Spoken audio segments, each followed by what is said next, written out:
A cold rain poured down from the sky, covering the earth in a shimmering blanket. And in the center of an ancient magic circle, a lady with long black hair like the night sky sat weakened and defenseless, when suddenly a commanding voice commanded her to raise her head up. The girl, finding herself in a circle of light, appeared as a true beauty, with deep blue eyes, delicate facial features, and long eyelashes that gave her look a mysterious charm. The man with the cane standing over her noted with disappointment that, unlike her twin brother, the noblewoman had never been able to awaken the power of water within herself. A voice full of cold indifference announced that a terrible fate awaited the girl, death. And among the crowd of noble persons, the young man stood with his head bowed, and deep sorrow was frozen in his gloomy gaze. He was irresistible, full of noble grandeur, and at the same time remained the brother of that very aristocrat who was now being led to certain death, but not a drop of sadness was reflected in his impeccably calm features. Water flowed down the girl's face, mixing with drops of rain, and it was impossible to tell whether these were tears of despair or just cold moisture brought by the wind. Her name was Liarte Elheim, and she remained the only one in her great line who never managed to awaken the magic of water, becoming a sad exception among those whose blood carried the ancient gift. The elderly aristocrat, his face impassive as if carved from stone, looked at her coldly, and without showing an ounce of regret, calmly gave the order to begin the ritual, as if her fate had already been sealed. The mages surrounding the shining seal with the girl at its center raised their hands, and at that very moment the air was filled with enchanting streams of energy, flashing with a dazzling blue light like a crystal of the purest water. Liarte Elheim couldn't hold back her tears, but at that very moment magic began to swirl around her, shimmering, shining, and enveloping her in a thin veil, as if responding to her despair. It was the power of a magical crystal that hung in the air, pulsating with bright light like a living being, giving all its power into the hands of whoever was ready to receive it. A nearby nobleman recoiled in shock, unable to believe his eyes. Before him, an ancient spirit was revealed, awakened from a long slumber. Its power began to manifest itself at that very moment like a force no one had dared to disturb. Liarte's twin brother was deeply shocked that his younger sister was able to awaken her power in such a desperate and hopeless moment when it seemed like the whole world around them had collapsed and everything was already lost forever. The magical stone, as if unable to withstand the stress, began to crack and break, and a blinding light burst from its cracks, illuminating the darkness around and filling the air with ancient magic. The sorcerers who performed the ritual could not believe their eyes as the incredible power they had barely contained broke through their defenses, leaving them confused and struggling to contain the flow of magic that threatened to engulf everything around them. At the most critical moment, when it seemed that all efforts were in vain, the crystal, unable to withstand the stress, cracked, and from its fragments the spirit of water burst forth with a deafening roar, its powerful presence enveloping everything around. The beauty, standing in the center of this magical vortex as if she were underwater, was plunging into an unusual state, and at that moment, a strange voice struck her ears, which, as if coming from the depths of the water itself, began to speak, causing her heart to clench with anxiety. The stranger, holding her gaze, ordered the lady to open her eyes, and despite her weakness, she obeyed, submitting to his request, as if his voice was the only source of light in this darkness, illuminating the path in her dark world. In front of her stood a water spirit embodied in the form of a young man whose hair flowed like water and who was anxiously asking for something important, but his words were unclear, and the girl could not understand what he was talking about, sensing his obvious concern. Liarte Elheim woke up from a terrible dream, her breathing heavy and her eyes wide open. She felt her body shaking with fear, as if she still could not leave the darkness of her nightmare. Around her was a modest room with a dim lantern hanging on the wall and a roof made of wooden beams, which gave the place an atmosphere of secluded silence and a sense of abandonment.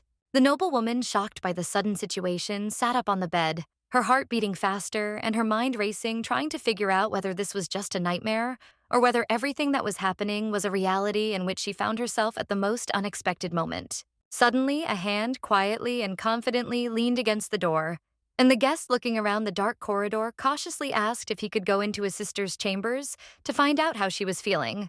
It was her brother who, without any emotion on his face, indifferently addressed her with a question about her well-being, as if every word had been carefully thought out and devoid of personal attachment. The man sitting down next to his sister calmly explained that he just wanted to check on her to make sure she was okay, without a shadow of worry or other feelings in his gaze, as if it was an ordinary matter.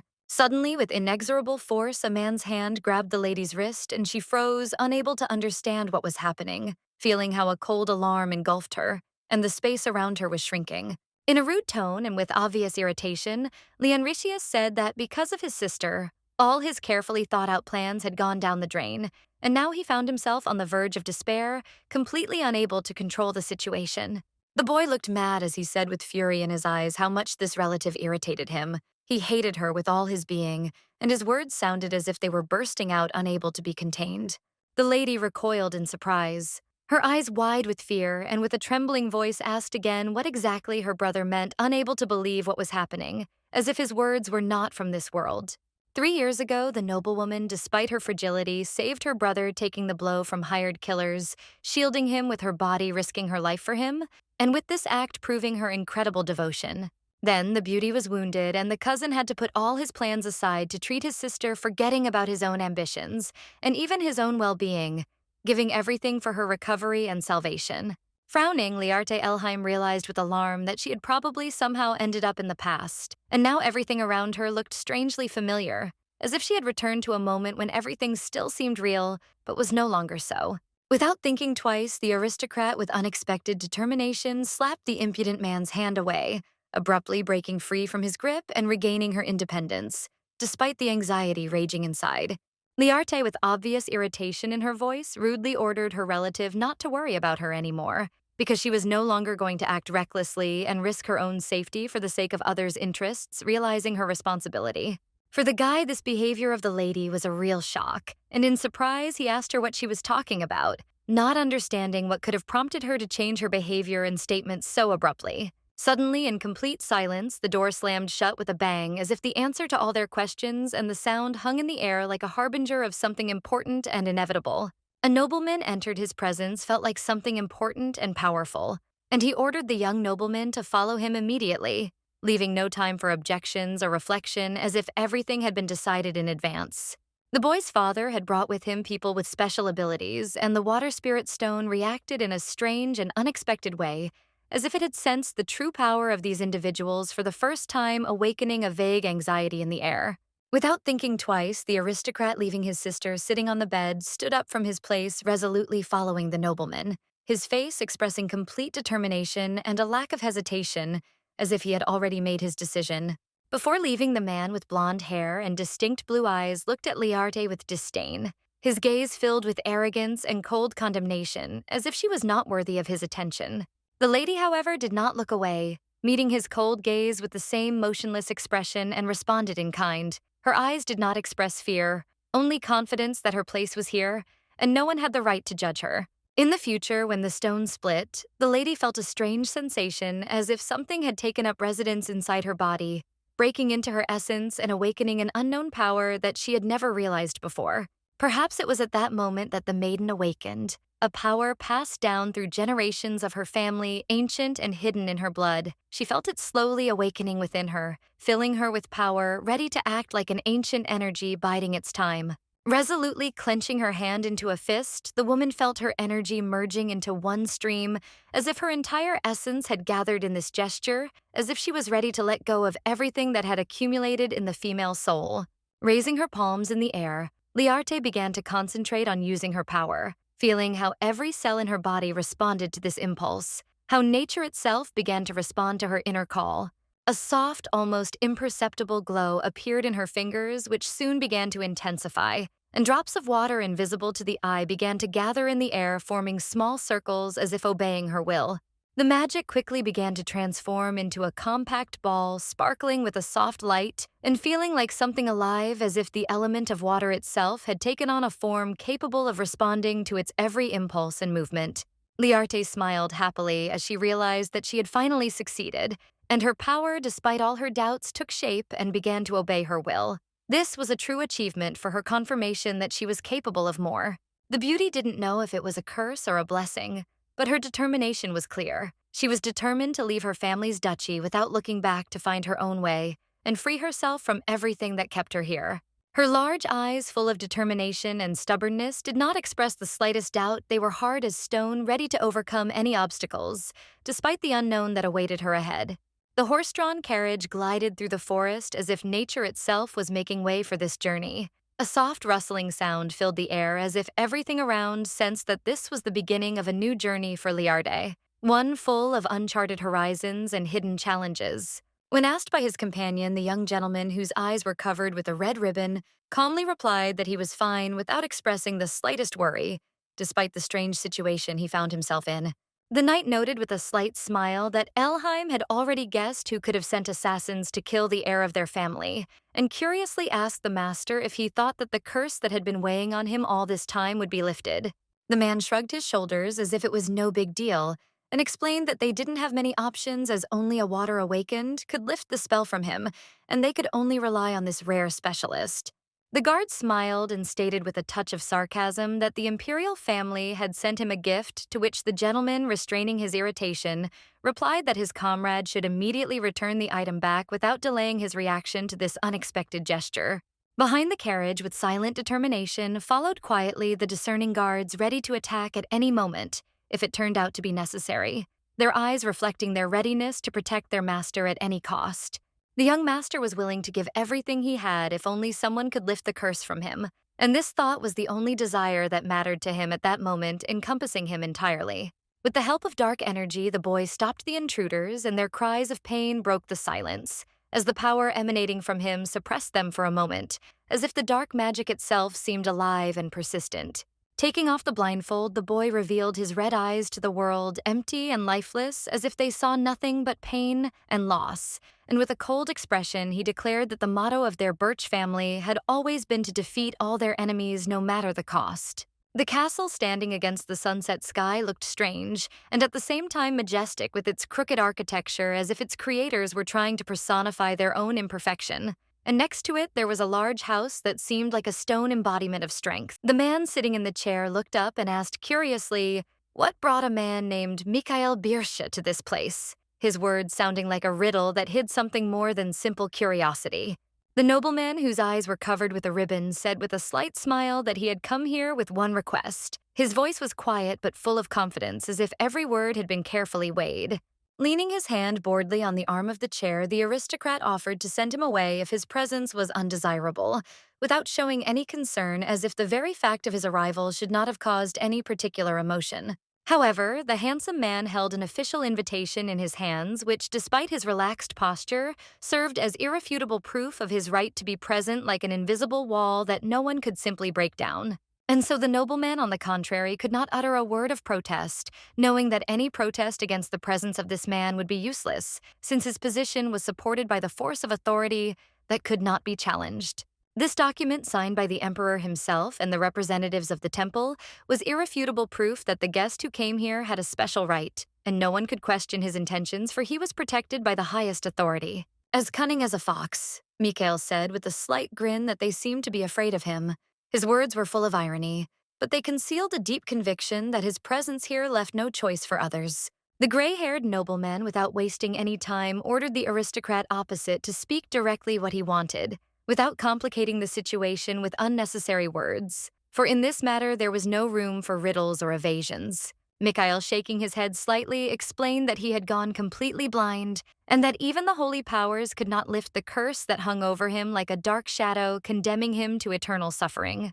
The man, feeling hopeless, decided to ask for help from the one awakened by water, for only he could remove the spell cast by the dark forces, and only he had the power to break this curse and restore his sight.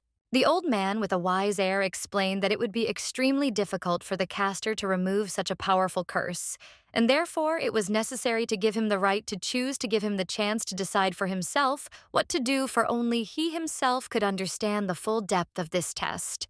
Raising his finger, the man slyly said that Birch must give him 1 month for a volunteer to appear who was willing to remove the curse, since this was the only way to remove the power contained in this spell.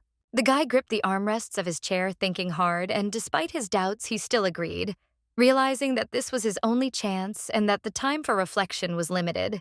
The house they were in had a unique architecture, the stone walls reflecting the sunset light, creating an atmosphere of inexorable time that continued its course regardless of what was happening inside. The footsteps echoed across the stone floor, each sound resonating in the void, breaking the silence and bouncing off the cold, smooth tiles as if reminding one of the timelessness of this place, where every movement was part of something greater. The knight walked behind his master, his steps blending with the silence, and finally he decided to ask a question. Did Elheim promise to lift the curse from him because everything that happened next depended on it, and every word could change their fate? The nobleman got into the carriage standing near the house and admitted with a heavy sigh that he had always doubted the existence of someone who could remove the curse from him, since the forces that had cast it were too powerful for a mere mortal. At this time, Liarte, sitting by the window, looked out onto the street, her gaze thoughtful and penetrating as if she was trying to find answers to her own questions, exploring the world behind the glass with curiosity and interest.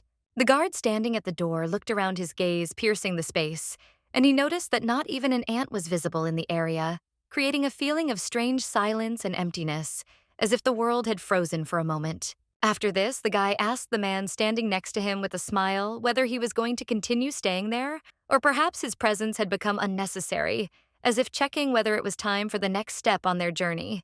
Young Bersha, sitting on a bench, explained that Elheim was supposed to gather all the awakened in one place, and he hoped that among them would be the one person who could help him lift the curse and free him from pain.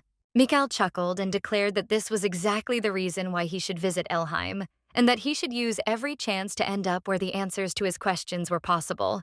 With a wave of his hand, the man turned to Valto and ordered him to go to the duchy and gather all the information about Count Elheim so that they could understand what exactly was behind his intentions and what secrets might be hidden in his family.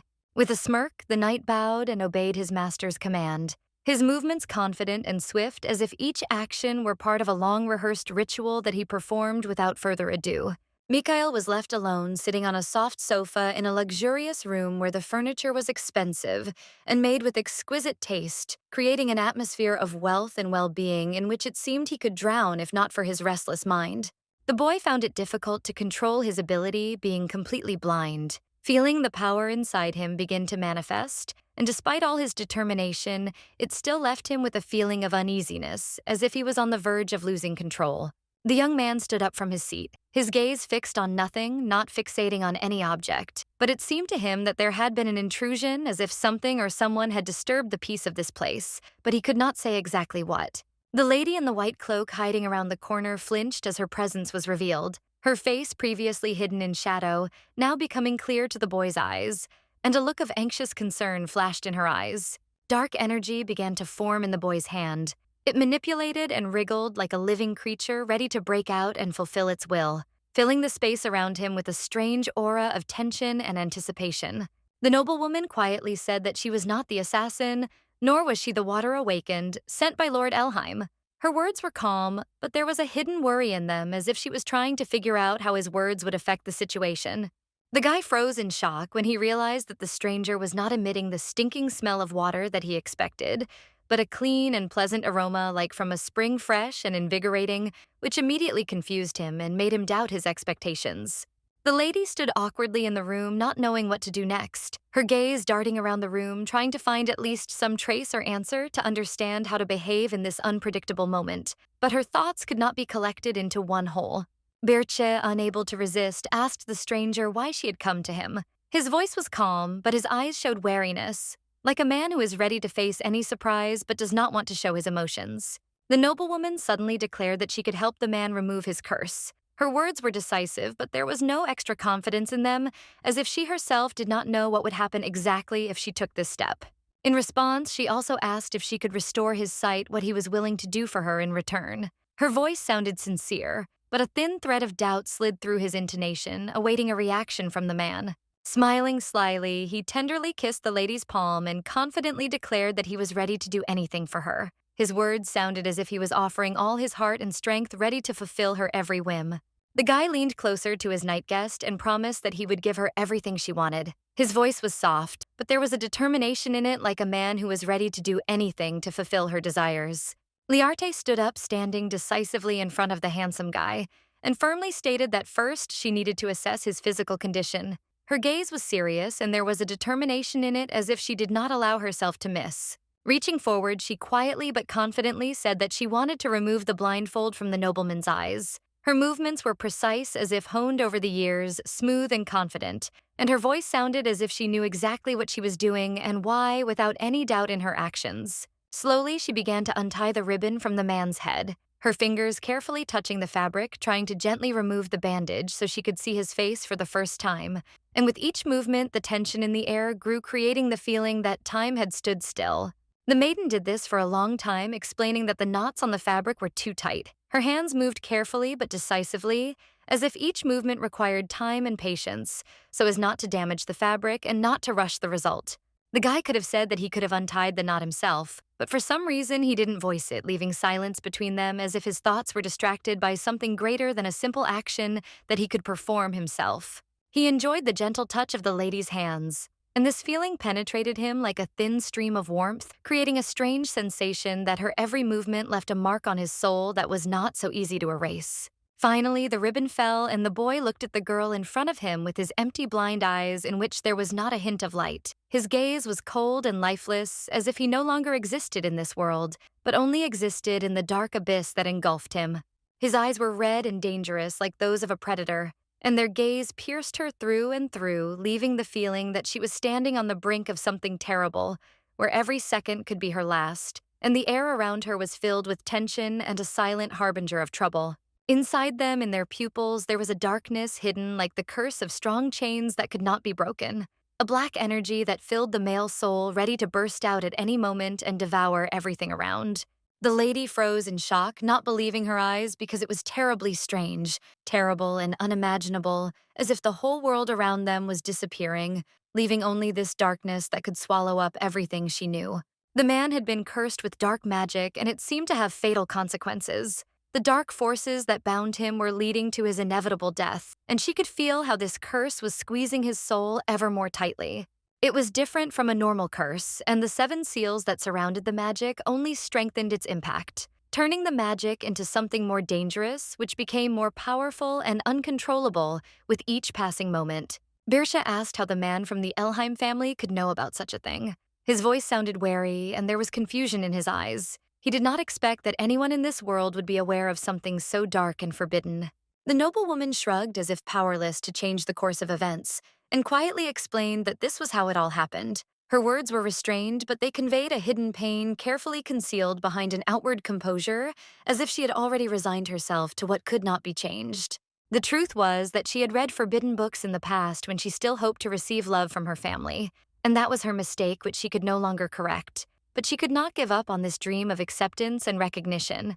The beauty explained that if treatment wasn't started now, the man could lose his sight forever. Her voice was full of determination, but at the same time there was a slight worry in it. She understood how important every moment was. Placing her hand on her interlocutor's forehead, the maiden used a stimulating magic. Her eyes glowed, and the energy that emanated from her filled the room, and she decided to try to remove the first seal from him, risking that it would not be without consequences. The guy seemed to be immersed in water, surprised that the lady possessed such great power. His gaze was full of bewilderment, and he felt how magic permeated his body, leaving a feeling as if everything around him had become different, bright and unimaginable. Finally, the lady completed her ritual, and Birch touched his face with his hand, feeling how he became lighter. His breathing became more even, and the world around him became a little clearer, although not everything was still resolved. Since it would be difficult for a man's body to withstand the removal of all the seals at once, Liarti decided to remove the curse piece by piece, knowing that her actions would have to be careful not to cause him more harm than good.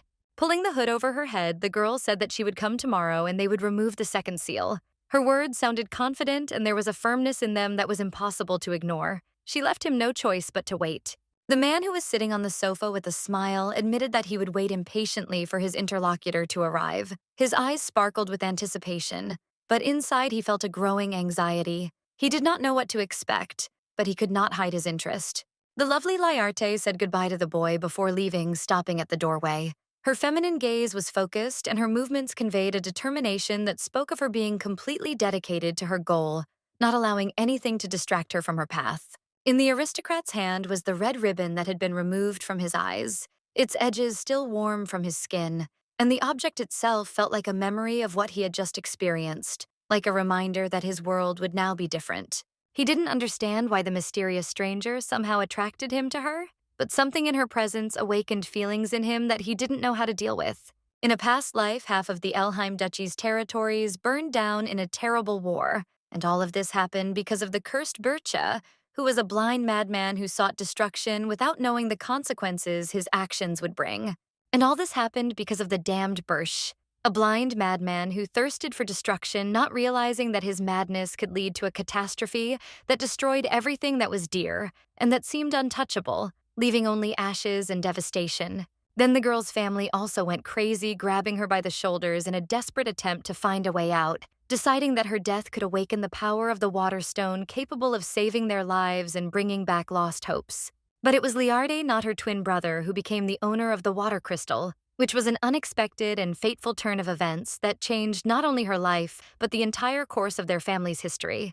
Leonrisius stood next to his relative. He was handsome and charming with dark hair and eyes like the deep sea, but his gaze was cold and emotionless, as if he was no longer part of the world he once knew. The man came to his sister's chambers to inquire about the consequences of the recent attack, and for the sake of decency to inquire about her well-being, although in reality his concern was merely an empty formality concealing his true intentions.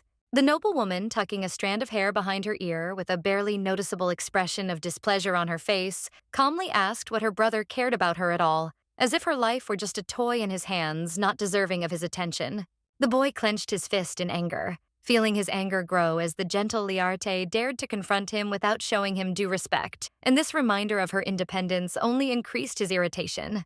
Nevertheless, the handsome man continued to portray a caring brother who, despite hidden contempt and dissatisfaction with her actions, confidently held the role, anxiously inquiring about her condition in order to maintain the appearance of an ideal family relationship.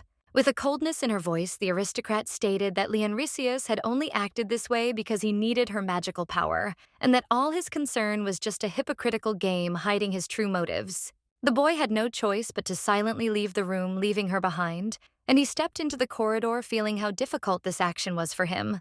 He lacked the words to express the storm of emotions that engulfed him. He stood frozen in the hallway, aware that his sister's demeanor had changed. Abruptly, her gaze had become cold and her actions were more confident and decisive than ever. The abrupt change in her behavior was obvious, and it was alarming. His sister had changed since the terrible attack by the assassins who had come for her life, and now, instead of the former defenselessness, there was a determination and strength in her eyes that he had not noticed before. He clenched his teeth in anger, realizing how much time he had spent trying to control her. Because before his relative had done nothing but try to please him to be obedient and attentive, but now she was completely different. Alias, a bright-eyed young man, broke the peaceful silence when his friend, who came with important news, reported that the water spirit's glow had greatly increased, attracting attention with its unusual strength and beauty. The boys stopped near a pedestal on which a water crystal rested under a glass lid. It was incredibly beautiful, beckoning with its deep blue light emanating from it, like the embodiment of power and grandeur concealing within itself an ancient and unimaginable energy. Leonrisius, lost in thought, quietly asked how long the stone had been emitting such a bright light, wondering if its power was something temporary or if it could truly maintain such a glow for a long time. The friend shrugged and said that the magical message emanating from the stone had shone so brightly since dawn, without ceasing its blue glow, as if it were part of the world itself, which was always full of power and light. Leonrisius almost touched the crystal, wanting to feel its magical power, but to his disappointment, he realized that he felt nothing, as if all his energy and desire were being absorbed by an invisible barrier. However, to his great disappointment, he realized that despite all his efforts, he felt nothing. His fingers could not detect the slightest change, not a trace of the magical power that he had so hoped to sense. Meanwhile, Liarte, clad in a dark cloak, glided through the shadows of the night, heading towards the place of her secret meeting. In her hand, a flickering candlestick, its dim flame barely illuminating her steps, lending an atmosphere of the unknown and hidden danger to the entire event. The night was quiet and mysterious. The moon, like a silent witness, shone brightly in the sky, and the stars, like invisible observers, scattered across the black velvet of the sky, illuminating everything around with a soft, almost magical light, giving everything a special mystery. Mikhail sat on a bench, his eyes already filled with fatigue from the long wait, intently watching the darkness of the night. He was absorbed in his thoughts, but still could not shake off the excitement that was increasingly gripping him with each passing moment. The man bowed his head slightly, demonstrating his respect, and smiling softly greeted the girl despite the shadows of fatigue hidden in his eyes like traces of a long journey and unbearable difficult experiences. Liarte, without wasting any time, removed the hood from her head, and with a slight light in her eyes greeted him in return, joyfully expressing how nice it was to meet him again, despite all the hidden tension of the situation. The aristocrat, feeling a little awkward, frowned slightly, not being particularly pleased with the way the girl addressed him so formally, and not hiding his slight irritation, suggested moving on to a more personal conversation, calling him by name. The boy froze for a moment, his face flushed and his heart beat faster when Liarte, without hesitation, whispered his name as if she already knew him better than he himself expected, and he could not hide his confusion. Smiling tenderly, the beauty gently pressed her hands to the man's face, whispering to him that the time had come to remove the second seal from him, and feeling a slight touchingness. In this moment, she was ready to help him in his suffering. Noticing how the man's hand was shaking with pain, the lady carefully covered it with her palm, trying to convey her strength and calm as if to ease his suffering and restore to him a sense of security in this difficult moment. She gently asked her interlocutor not to worry, assuring him that everything would be fine and invited him to trust her, despite the severity of what was happening, promising to do everything to help him, no matter how the circumstances turned out. Mikhail, stunned by her words, looked up in shock when he heard her vow to restore his sight, because no one but her had ever behaved so sincerely and friendly with him, as if a sincere desire to help was more important than all barriers. Magic, like an invisible force, enveloped the fragile-looking girl. The water in her hands shimmered softly, creating an aura of confidence and tenderness around her, giving her magical strength and calm in this difficult situation. Mikhail, looking at her with gratitude, smiled, and with complete confidence said that he believed her completely, feeling how her strength filled him, and how he no longer doubted her ability to fulfill her promise. Magic flowed from the lady's fingers. Drops of water floated in the air, creating a truly magical atmosphere around her, filled with lightness and grace, as if nature itself was serving her at that moment. The beauty finally lifted the second seal of the curse, and then, with concern in her voice, inquired about the well-being of her interlocutor. Her attention to detail was so sincere that it penetrated straight to the soul, filling him with gratitude. Mikhail, amazed by her strength and determination, explained with a smile on his face that he felt great thanks to her care, and helped feeling his body filled with the vital energy that she so generously gave him. Suddenly, Liarte sat down quietly next to him on the bench, her eyes filled with soft regret, and she admitted that she was afraid of hurting him, worried that her actions might not have been as careful as she wanted. The aristocrat, feeling a strong desire to finally see her with his own eyes, desperately wanted it, dreaming of the moment when he would be able to look at her, to see her face, which had remained hidden from him until now. Running his fingers through a strand of her hair, he said in a soft voice that he wanted to know her name when she lifted the curse from him, because he felt that this moment would be important and filled with special meaning for both of them. Liarte explained with slight surprise that she had thought that he had already found out everything about her long ago, and therefore was surprised by his curiosity, but at the same time she was glad that she could open up to him at such an important moment. Kissing her hair, Mikhail, feeling the depth of his respect for her, firmly explained that he wanted to remain a gentleman and not reveal the identity of the noblewoman if she herself did not want it, considering her desires and feelings to be the most important. There was a reason why a person who had managed to subdue the spirit of water hid their identity from others, because this secret was not only important, but also dangerous, because water magic could become a threat if someone learned of its true power. The young man, despite his curiosity, did not intend to find out her secret himself. He decided to wait until the traveler decided to reveal her story herself, because he was ready to respect her personal boundaries and never invade her world without permission. Liarte, feeling such tender care from Mikhail, blushed embarrassedly, because his attention was so sincere and warm that she could not help but notice how he cared about her, even in the smallest manifestations. With the first rays of dawn, the palace was filled with a special radiance. Its walls began to shine with splendor, and the air became fresh and filled, creating the feeling that everything around was ready to awaken and bring new hopes and opportunities into this world. The lady, deciding to listen to her brother's advice, headed to the library to find answers to her questions and learn more about the powers of water magic, seeking to understand how this power works and how it can help in her own journey. Bircha was rumored to be a terrible man known for his cruelty, but when people came face to face with him, they discovered that he was actually a good man, honest and sincere, which greatly surprised those who had previously considered him cruel and unfair. The library was huge. The tall stained glass windows let in soft light, and it was easy to get lost among the many books and shelves, absorbed in the endless knowledge and wonders that were hidden on the shelves.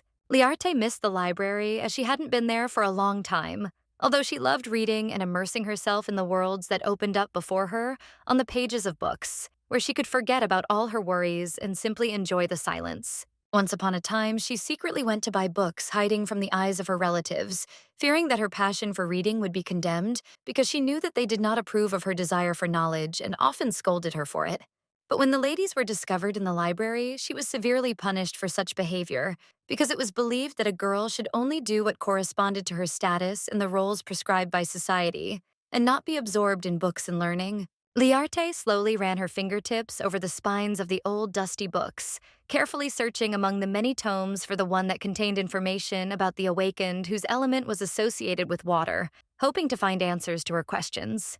However, soon another person entered the spacious, dimly lit library, whose appearance broke the silence that reigned there. The gaze immediately caught the presence of an unfamiliar lady bent over old books as if immersed in another world. He was a modest, slightly shy young man with soft, fair hair that fell gently over his forehead. He paused at the entrance, unsure whether to step forward or remain in the shadows so as not to disturb the atmosphere of solitary exploration that reigned in the library.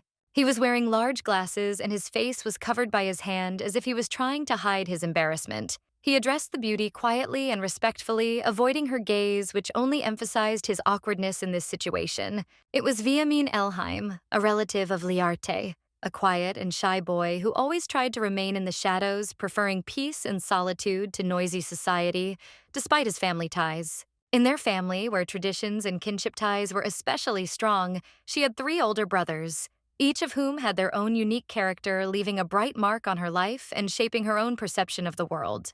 The first of them was Alias, a stately and proud man with noble blonde hair who often looked at her from the height of his experience and age, as if reminding her of the difference between them and his right to guide her. The second was the handsome Thunderian with a cheeky smile and fiery red hair, whose gaze always sparkled with mischief and whose words were filled with mockery. But behind this bravado hid an undeniable strength and a willingness to protect his family. And the third is the quiet Viamin, the most reserved and thoughtful of the brothers, a young man who never interfered in other people's affairs and preferred to remain on the sidelines, observing the world around him with silent calm. Since she and Liarte were almost the same age, they developed a special bond, and it was with him that she most often spent time hiding in the dense bushes of the flowering garden where they could play away from prying eyes. They were both quiet and a little shy children who loved to hide in the shade of the trees where, leafing through old books, they created their own little world. In these pages, they found refuge, a place where everything was understandable only to the two of them, and where harmony and silence reigned. But one day, their quiet, trusting relationship was destroyed in an instant, when the young man, overcome with excitement from his discovery, unexpectedly threw his sister to the ground, wanting to show her something truly amazing, and as it seemed to him, important. This was forgotten. Forbidden knowledge hidden from prying eyes, Viamin, driven by a thirst for knowledge, began secretly studying the ancient black books whose pages held truths unbeknownst to his father. One day, he couldn't resist inviting his sister to join him in his pursuit. However, the secret could not remain so forever, and soon their father, whose close attention left no room for error, revealed their secret, bursting into the room at the most inopportune moment. At that moment, the young men shuddered in horror, realizing they had been caught unawares. Their eyes showed the fear of inevitable punishment, and the hands clutching the ancient tome trembled with the sudden realization that their childish prank had turned into a real disaster. Consumed with anger, clenching his fists, their father exhaled heavily, trying to contain his raging rage, and in a menacing voice demanded an explanation, demanding to know the name of the one who dared to steal the forbidden knowledge belonging to their family. Viamine, pale with fear, raised his palms upward with trembling hands, as if hoping to protect himself with such a gesture from possible punishment. His lips trembled and traitorous tears rolled down his cheeks as he stammered that it was not his fault at all. Without a second's hesitation, overcome with panic, the boy turned sharply to his sister, stretched out his hand, and without hesitation pointed at her, lying, that it was she who was behind all this, that it was Liarte who stole the forbidden books and involved him in this dangerous business. Liarte froze, unable to believe what she had just heard. In an instant, her brother, with whom she had shared childhood secrets, had turned his back on her, betrayed her, lied, making her look guilty in order to avoid punishment himself. The father, possessing insight and knowing his children only too well, immediately realized that Viamin's words were a lie. But despite this, he still decided to punish Liarte as if wanting to teach her a harsh lesson for her carelessness. Instead of brute force, he resorted to water magic, directing streams of icy lashing jets that crashed onto his daughter's fragile body, leaving burning marks of pain on her skin like a brand that sealed her mistake. After that incident, Viamine, tormented by guilt, tried again and again to talk to his sister, hoping to regain the lost trust. But Liardi, having experienced betrayal, no longer wanted to hear his voice. No matter what the handsome young man tried to talk about, be it a trivial topic or sincere remorse, the girl invariably slipped away, avoiding his gaze as if even the sound of his words was unbearable for her,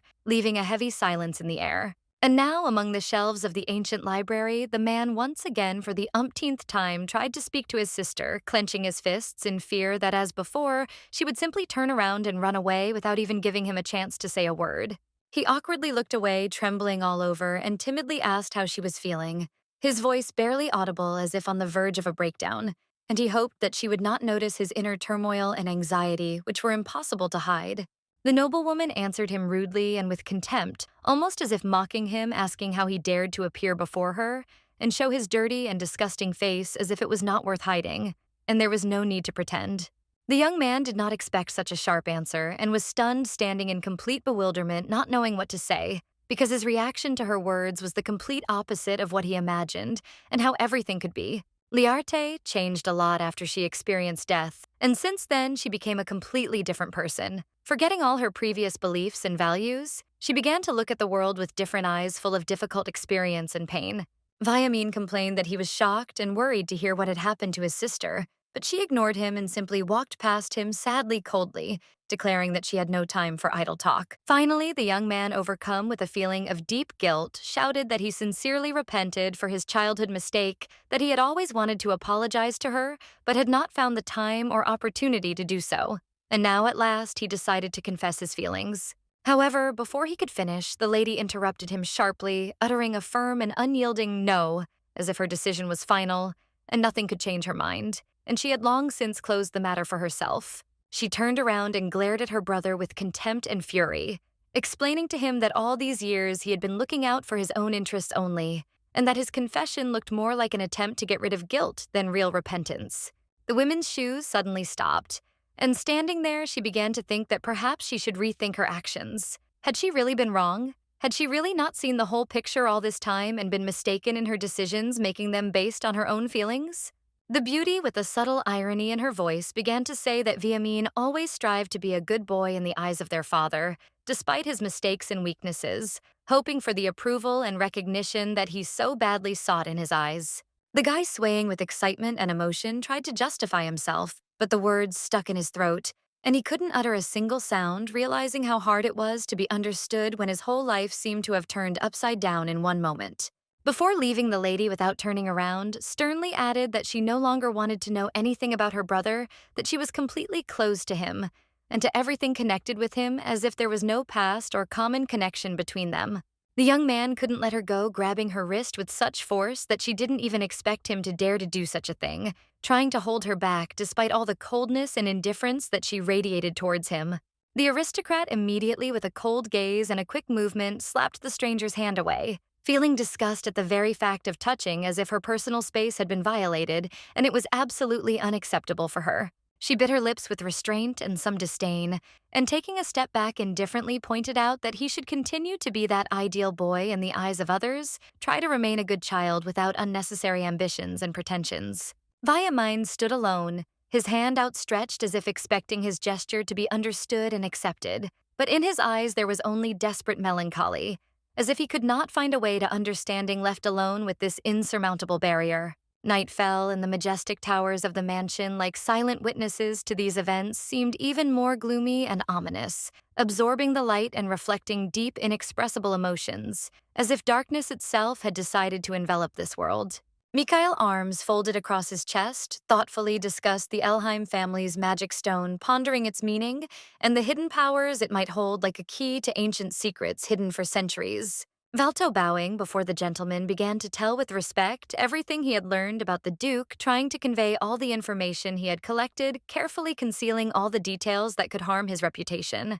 However, the man was unable to provide any evidence that could support his words. Although he had been on the brink of death more than once while carrying out a spy mission for his master, and almost paid with his life for his efforts, The guard, stunned by the situation, was surprised to notice how Mikhail, after listening to his words, believed them and did not insult him for not living up to expectations, which seemed unexpected and even somewhat strange to him. Sitting up straight with a noble air, the handsome man ordered the servant to send a letter to his father, asking him to learn more about the water spirit crystal, a mysterious artifact that could open new horizons for their research. Smiling, Mikhail sat in his chair, enjoying the moment and feeling his mood significantly improve. Everything was going according to plan, and a slight optimism blossomed in his heart, despite all the difficulties and obstacles that lay ahead. The knight, with his quick and sharp mind, immediately guessed that everything was happening because of the mysterious stranger, the same transcendental man who promised his master to remove the curse that had wrapped his soul like heavy chains. Pensively, almost unaware of the time, the boy began to tap his toes on his leg, absorbed in the anticipation of his night guest, who, as promised, was supposed to come soon and perhaps change the course of his life, breaking his darkness. Hearing a slight noise as if someone was stepping along the corridor, he instantly stood up from his place. His body seemed to move on its own, and without thinking, he moved forward, ready to meet the one who could give him the long-awaited freedom. There in the shadows of the corridor, his ill-wishers were already waiting for him. Invaders who had come with knives in their hands, determined to carry out their mission regardless of the consequences and the dangers that might meet them along the way. The knight gripped the hilt of the sword that hung from his belt and instantly realized that these men had been sent by the one who had cursed him to finish what he had started, and now they were to carry out their evil will regardless of the risks. The boy, without hesitation, pulled out the dagger, clutching it tightly in his hands and leaning it against his chest, prepared to defend himself, realizing that the outcome of this night would depend on how well he could resist those who threatened his life. The mercenary, without thinking, rushed forward, eager to strike, deciding that the chances of success were high and that this nobleman would not be able to respond to the attack with the same determination and speed as an experienced killer. The man parried the blow with astonishing ease and determination, his blade meeting his opponent's with precision, the two blades colliding with a sparkling sound reflecting a tense struggle in which every move could be decisive. He wondered to himself who the terrible man was who dared to send mercenaries against him, knowing that their mission was not just an attack, but the fulfillment of the curse that he carried in his body like a heavy burden. Blow after blow, the battle continued between the boys, each using their skills to gain the upper hand. The sounds of metal cutting through the air merged with the echo of their breaths, and it seemed as if time slowed down in this brutal struggle. Suddenly, there was a knock at the door, and Mikhail, intuitively realizing that the danger had not passed, blocked the passage with his body, turning to his night guest and ordering her not to enter, because the situation had become critical, and here she would be in mortal danger. The boy, in complete shock, noticed that the attackers had frozen as if turned to stone and were not moving, which was extremely strange and abnormal for such experienced killers. Their bodies seemed frozen, devoid of all life, as if some force had stopped them. And then he realized that it was his companion's water magic that had somehow saved him, using its powers to slow down or completely stop the attackers, giving him a chance to escape and distracting attention from the imminent threat. The beauty, with a slight worry in her voice, asked if Mikhail was okay, because her intuition told her that his condition could be worse than he let on, and she could not help but show concern for the man who had just survived danger. With a forced smile, confidently and proudly, the man declared that it couldn't be any other way. He was always fine, and there was no need to worry, as if this fight was just another test on the path that he always overcomes with dignity and determination. The girl, looking closely at his face, did not believe the man's words, because she knew how difficult it was to be safe when fighting blindly and confronting mercenaries, and she could read his true state even if he tried to hide it behind a mask of confidence. Suddenly, she placed her hand on his cheek, gently touching it, noticing that the cut left on his skin was not a simple scratch. He had been hurt, and this moment touched her, making her feel even closer to this man who had gone through such a difficult ordeal. Embarrassed by such an unexpected and tender gesture, Mikhail turned away with restraint, feeling how her touch, so gentle and caring, made his heart speed up, and his inner world was suddenly filled with anxiety and unexpected warmth. Cheeks burned with a bright flame like fiery coals, and the lady's actions confused him to the point of horror, causing his inner world to waver, as if he were standing on the edge of an abyss, not knowing what to do at this moment. The darkness of the night enveloped the mansion, consuming everything around it like an invisible force, and the mansion itself became even more majestic and mysterious in this gloom. The night, like a living entity, penetrated every corner, merging with its walls and imbuing it with an unimaginable mystery. Mikhail prepared to fight off the attacks of the immobilized mercenaries with the help of his companion's sorcery. realizing that with her magical support, it would be much easier for him to deal with these opponents as if he were one step closer to victory. He ordered her to remain behind him, not to interfere in the fight until he himself, with the help of a dagger, dealt with those who dared to disturb his peace. These people interrupted his life full of cruel trials, and now he was ready to return everything that was taken from him. Their hands began to crack as if from the terrifying force emanating from the magic tearing off their leather gloves and leaving their body feeling an incredible heaviness, as if time itself had stopped at that moment of collision. The beauty, in complete shock, screamed and ordered the guy not to move, realizing that it could be extremely dangerous because she herself could not accurately predict the consequences of what was happening right before their eyes. Before Mikhail could take a single step, the killers who had threatened him just a second ago began to turn into bones, their bodies rapidly disintegrating as if death itself had overtaken them at that moment, leaving only dry skeletons. Raising her hand in front of her, the lady explained in a measured tone that it was not she who had caused such a terrible transformation. It was a curse placed upon them by someone or something that was clearly of a more ancient and dark nature than they could have imagined. Frowning, she crouched next to the remnants of the men, pondering what had happened. She knew it must have been an old spell, but she couldn't pinpoint exactly what it was, as the forces that had caused such a transformation lay deep within the depths of ancient magic. After which, with a slight sigh, she turned to her companion, saying that now the danger was no longer there, and they could relax a little. But inside, she remained uncertain how long this moment of relative calm would last. Mikhail laid the dagger aside with relief, as if he were throwing off a heavy burden he had been carrying all evening. His tense body finally relaxed a little, and he felt a long-awaited relief, as if all the weight had fallen from his shoulders. The handsome man sat down tiredly on the bed, his gaze fixed on Liarte, and announced that he would send his knights to investigate this strange incident, which seemed to be haunting him like an invisible shadow ready to appear again.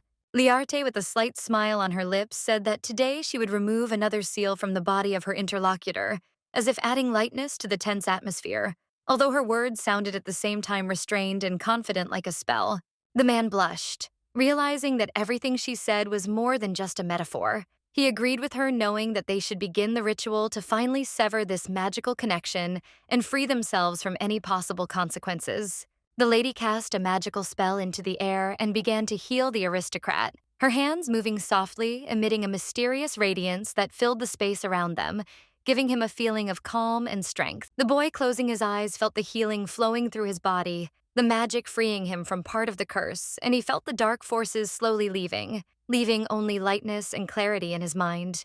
A new dawn painted the world in soft hues, the castle filled with life, as if nature itself was awakening with each ray of sun, bringing peace and tranquility to the lands that had recently been engulfed in darkness and chaos. On the ground among the ash and shadow lay bones, the remains of people forgotten, left over from the past like invisible witnesses to ancient mistakes that had left their mark on this world, reminders of the dark days that had once been. The man, a handsome blonde aristocrat with bright, almost fiery eyes, sat on the throne, his gaze commanding and cold as he ordered his servants to dispose of the bones that no longer served a purpose in this new pure world.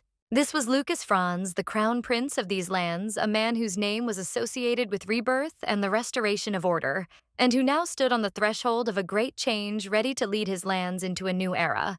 Bowing his head before the ruler, the man asked what to do with the puppets the spies sent to the Duke, because their presence could be not only useless, but also extremely dangerous if measures were not taken. With a mocking and cold gaze, the future emperor declared that it was necessary to make enemies of the Bircha and Elheim families, turning them into opponents with whom no one would dare to cooperate, and then all their secret plans would collapse. The man, still bowing before the ruler, replied that at the moment they did not know the situation and health of Mr. Birch, which made their strategic decisions very difficult and uncertain, and any hasty action could be fatal. Concerned, the prince asked if the servants thought the two families might begin to cooperate without his knowledge, as it would disrupt all plans and undermine his own influence if their interests were hidden under the guise of an alliance. The boy knelt before the ruler and with respect convinced him that it was unlikely that the Duke would be able to remove such a powerful curse, but there was no need to worry, because the curse was cast so carefully that no magician except the head of the family himself could remove it. Lucas Franz clenched his fists on the throne in irritation, his face contorted with anger as he remembered how much effort he had put into this spell to punish the insolent Bersha, who felt too confident in violating his authority. Everyone was convinced that Leonritius was the only person other than the head of the family who could lift a curse of such power, and despite all his might, they could not rely on other forces until this threat was eliminated.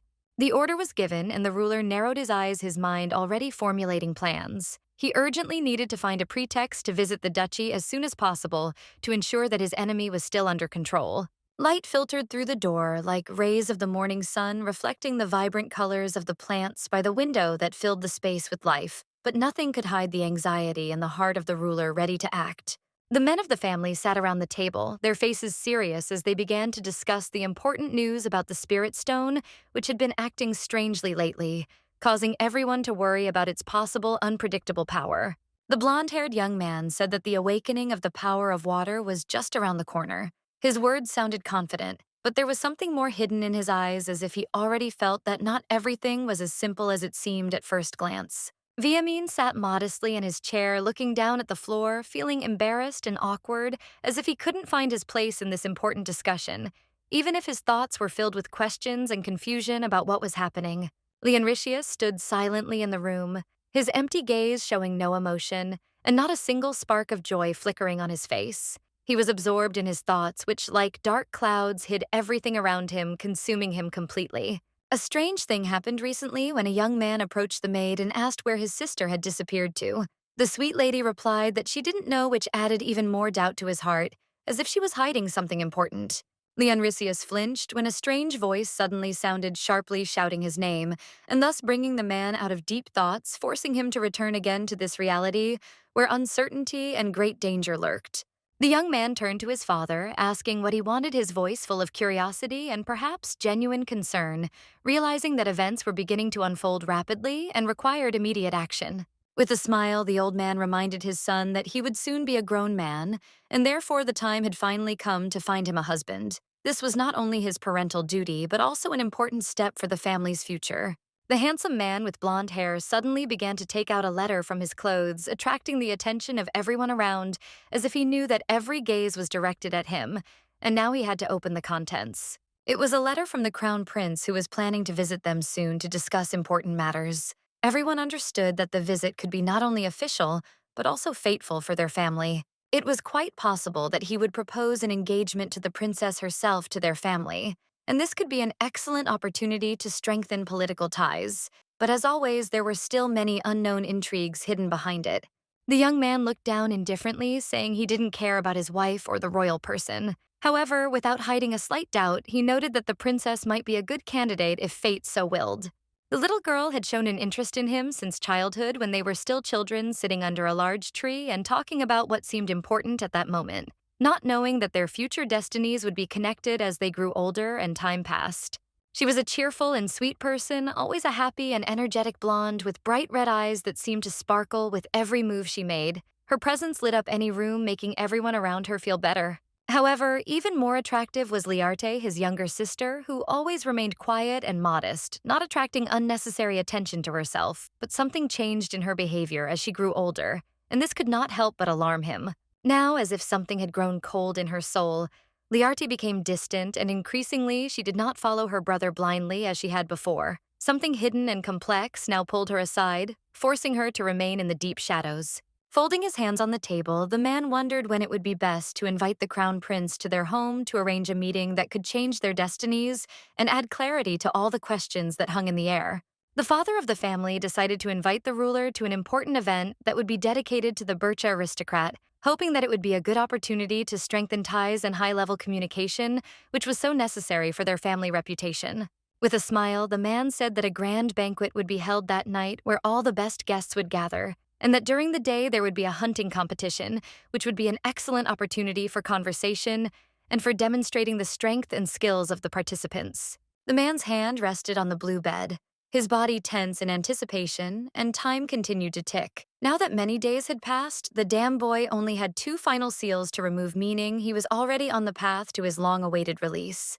Liarte, sensing the moment was near, gently leaned her forehead against the boy's head. Her hands, as if in a dance with the water element, used the power of water, and splashes formed around them, which, like invisible blades, wrapped around them, filling the space with cold magic. Wearily closing her eyes, she could not hide her inner exhaustion, admitting to herself that this time the magic was difficult, and its effect did not produce the desired effect as easily as before, absorbing more and more strength, squeezing out the last drops of energy. Mikhail, noticing the fatigue on her face, reassured her with gentle words, saying that everything was fine, that there was no need to rush and overwork herself, because the most important thing was her health, and she had to give herself time to recuperate. A few days ago, the master confessed to his knight that he could now only discern blurry shapes and indistinct outlines of objects, as if the world around him had become darkened, leaving him in a state of constant uncertainty and confusion. The guard remained nervous as it was extremely difficult to spot assassins hiding among the crowd at a hunting competition, and his anxiety only grew stronger with each passing moment, as if he felt danger was near. The scarlet-eyed nobleman's eyes were filled with rage, deeply angry at the heir to the throne who dared to organize such an event in honor of a blind man, as if it were just an entertainment for the nobles, without realizing the seriousness of the situation. The nobleman's hand clenched into a fist on the bed, and the tension grew stronger with each passing moment, as if the weight of the entire unknown situation he had found himself embroiled in was weighing on him, and he could not shake off this feeling of hopelessness. Closing his eyes and squeezing them shut, the young man couldn't help but wonder if the curse that had tormented his soul for so long had really been lifted, leaving him with the feeling that it was still with him like a shadow that never left him. In the distance, a blurry figure of a girl appeared before him, and although her image remained unclear, he could only discern dark hair and a slender figure, as if the outline of her silhouette had barely had time to form in his mind, causing a feeling of uncertainty. Slowly but surely, the lady's figure became more and more distinct, and soon her voice, quiet and gentle, called his name, breaking the silence like a gentle touch to his hearing, as if something important was calling him back to reality. And then finally, this beautiful woman with hair as black as night and eyes like water that glowed with a mysterious light appeared completely before his eyes, and she asked him with concern if everything was okay, as if she was worried about his condition. The man turned away with slight embarrassment, unable to hide his confusion when this beautiful girl appeared before him, whose concern for him seemed to raise more questions than answers, but he could not help but appreciate her attention. The lady, with obvious bewilderment on her face, tilted her head, trying to understand the reason for such a strange reaction from her interlocutor, because her care and attention, it seemed, should not have caused such embarrassment on his part. Covering his flushed face with his hand, Mikhail muttered that he was perfectly fine, but his words didn't sound as confident as he would have liked, which made the situation even more awkward for him. Then, with a slight sigh of relief, he added that he was glad that the first person he saw after the curse was lifted was Liarte, as if it had been destined, and he couldn't help but feel grateful for her help in such a difficult moment. Taking the lady's hand in his man's, he warmly thanked her for everything she had done, feeling that this gesture could not express the full depth of his gratitude but was as sincere as possible. Mikhail, with a slightly reproachful look, kissed the aristocrat's palm, promising that the Birch family would never forget her generous act and would remember her help at this moment as a sign of great honor and dignity. Then, feeling that more needed to be said, he added that although he still had one more curse mark on him, he believed that with Liarte's help, they could overcome this last obstacle, looking confidently into her eyes. Mikhail was determined to keep the promise he made at their first meeting, and was ready to fulfill any wish of the lady without hesitation, as he always put her interests first, considering it his duty. Liarte stood there in indecision, not knowing how to answer the question, and trying to figure out what exactly she really wanted, because her thoughts were consumed by doubts and worries that did not allow her to find the right answer.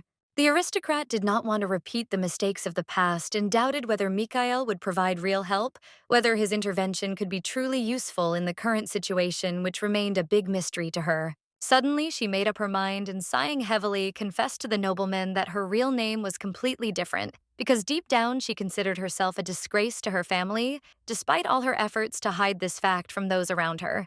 Her home became a real prison for her, where every day was filled with ridicule and bullying and laughter at her lack of magical abilities, only worsened her suffering and oppressed her soul, creating a feeling of alienation. The lady was often left alone, spending long hours alone on her knees, consumed by tears, and locked in her inner world where her soul was tormented by pains that she could not express in words. Now, having gathered all her determination, she declared with confidence and firmness in her voice her only desire: to forever sever all ties with her native family, which she considered the source of her troubles and suffering. The handsome man was stunned by such a frank request, and for some time could not find words as if struck by the depth of her intentions, which made him think about her inner world and the reasons for such a decision. After a pause, the young man, smiling slightly, said in a sincere tone that Liarte was indeed a beautiful name, and this simple phrase, filled with respect and sympathy, touched her heart. The room was exquisitely furnished with carefully placed furniture, elegant chairs, and green plants, creating an atmosphere of calm and harmony in which every detail seemed to speak of care and attention to the space. Coming closer, Mikhail, with a sincere expression on his face, promised his interlocutor that he would definitely help her free herself from the heavy shackles that fettered her soul and life, and would do everything possible to end her suffering. The balcony where they stood was wide open, and the sounds of conversations outside could be heard like whispers, mingling with the gentle breeze, while the white walls inside reflected the atmosphere of silence and thoughtfulness that reigned in this place. A young couple sat on a nearby bench, enthusiastically discussing something with each other. Their voices were full of liveliness and emotion, which lent a special charm to their meeting and added a lightness to the space around them. The young man spoke enthusiastically about his family, revealing his roots and origins, explaining in detail that he was the heir to the famous Bircha family, which for him was a source of pride and responsibility to his ancestors and the future. When he showed interest and asked the girl to tell him about herself, she answered modestly, only stating her name, after which she fell silent, not knowing what else to say because all her thoughts were empty and not filled with any vivid memories. The girl didn't know what else to tell. She had no strong interests or deep attachments. Nothing she loved or hated, and her life remained empty in terms of personal preferences and emotions. When the guy trying to figure out her character suggested that perhaps she liked birds, Liarte, feeling awkward, replied that perhaps that was the case, although she herself was not sure of her feelings, not knowing what she really liked. Sadly realizing this, Liarte realized that she knew almost nothing about herself because her life was spent in a closed world where she did not have the opportunity to develop as a person, remaining captive to her internal limitations and external circumstances. Suddenly, Mikhail caught her attention by calling the white birds and asking what she thought of them, and this question made Liarte think about her feelings because she never really thought about such things, as if she had lost touch with herself. The nobleman explained with interest that these white birds were used by the Birch family to send letters, and they served not only as a symbol, but also as an important element of communication between members of the family, conveying important information. The bird soared into the air, smoothly spreading its snow-white wings. Its flight was light and graceful, and it seemed that it did not feel the slightest effort, enjoying the freedom in the clear, cloudless sky.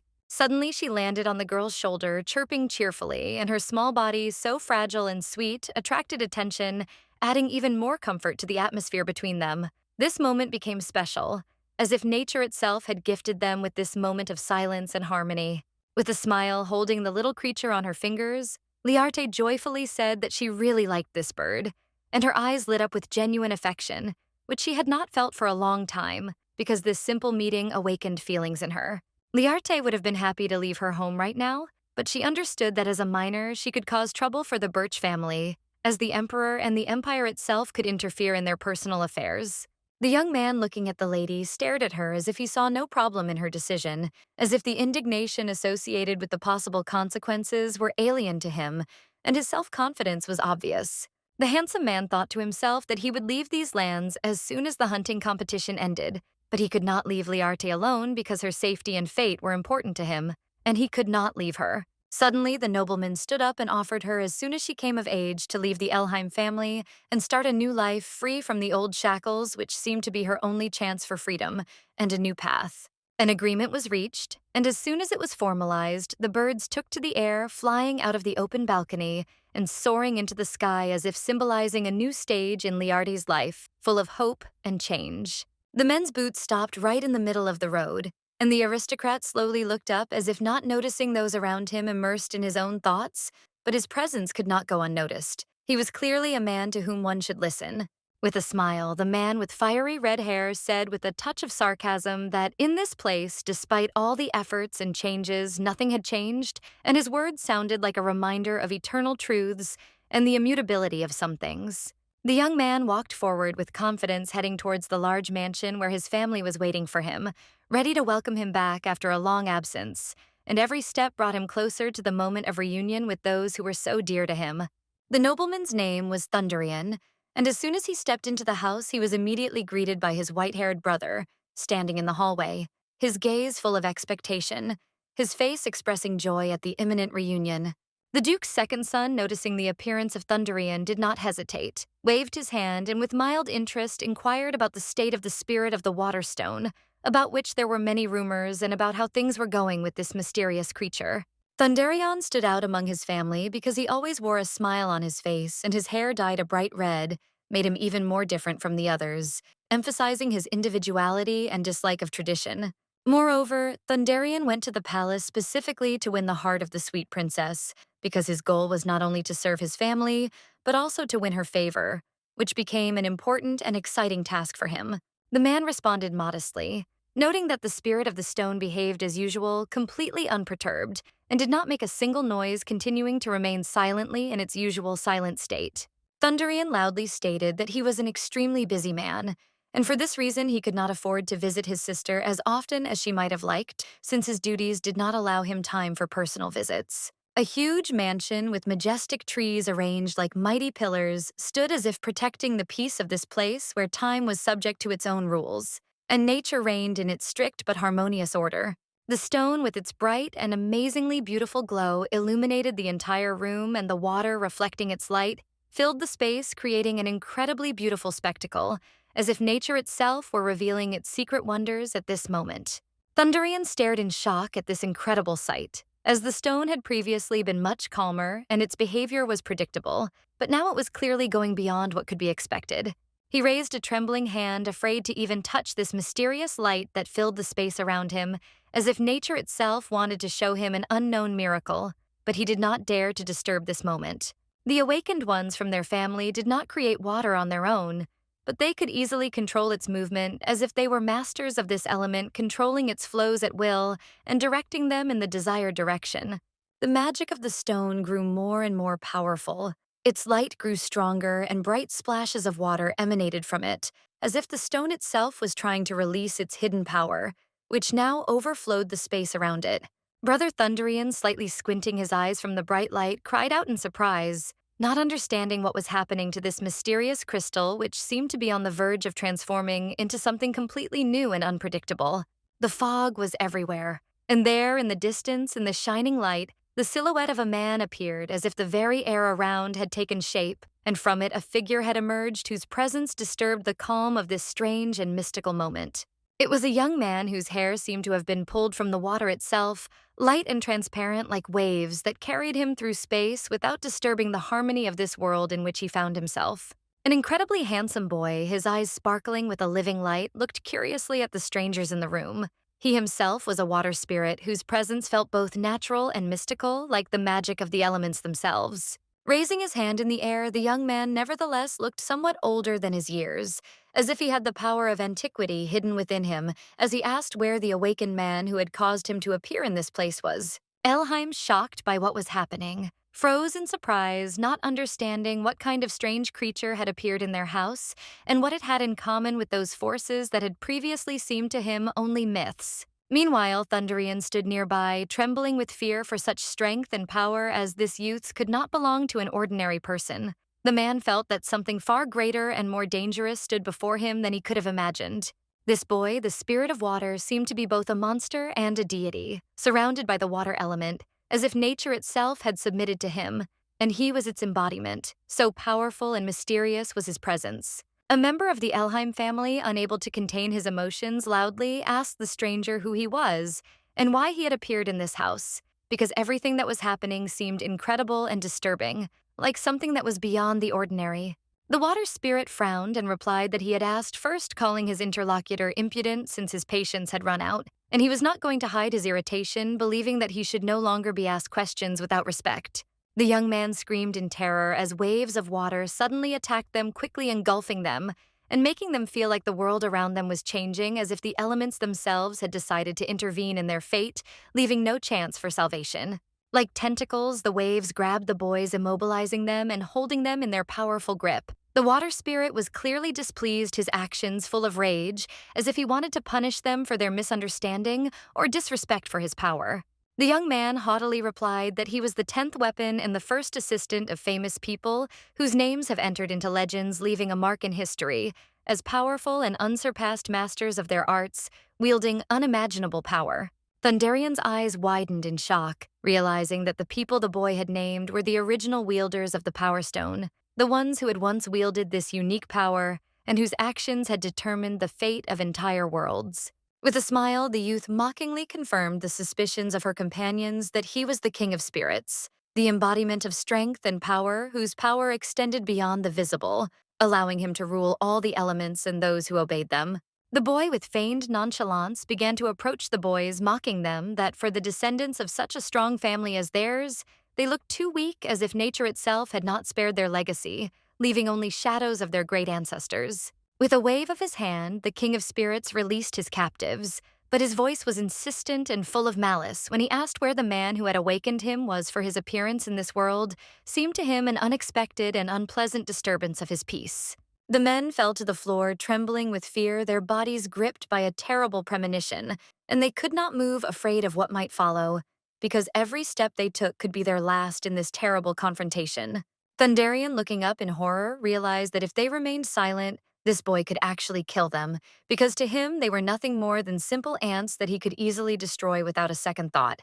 The white-haired boy shouted loudly to the spirit that the awakened man was in this very house, and his words were full of determination, as if he knew that in this way he could at least slightly change the course of events and save his companions. With this answer, the spirit was satisfied, his face softened a little, and with apparent calm, he ordered the successor of their family to be brought to this place in 3 days, as if his demands were simple and obvious, and there was not the slightest doubt about their fulfillment. The boys realized that the spirit had gone back to sleep in the stone and that they had a dangerous task ahead of them, to bring their brother back here the next day, immediately after the end of the hunting competition, because it was impossible not to fulfill the requirements. The crystal, protected by a bright light, seemed to live its own life, radiating such power that it seemed as if its light was capable of tearing apart the space around it, filling all living things with incredible energy. When they brought the head of the family to the door of the house, they found that the door refused to open, as if nature itself had decided that their time had not yet come, and they had to face a new obstacle on the way to fulfilling their mission. The father, irritably calling his sons idiots, shouted that one of them should have stayed inside to keep an eye on what was happening, because all this was extremely suspicious, and they should have been prepared for any possible consequences. The old man, dissatisfied and not particularly trusting his sons, began to doubt their words, and at that time they told him that the King of Spirits had ordered them to bring the awakened one here in 3 days, and this was not just their choice, but an obligation that they could not ignore. However, the young man was sure that if Leonricius came here with them tomorrow, the door would definitely open, because his presence in this house was the key that could unlock all the barriers standing in their way. The head of the family, after some deep thought, declared that if Leonricius decided to take Liarte with him to the hunting competition, then so be it, because in this family everyone had to follow their own path, even if it meant facing uncertain consequences.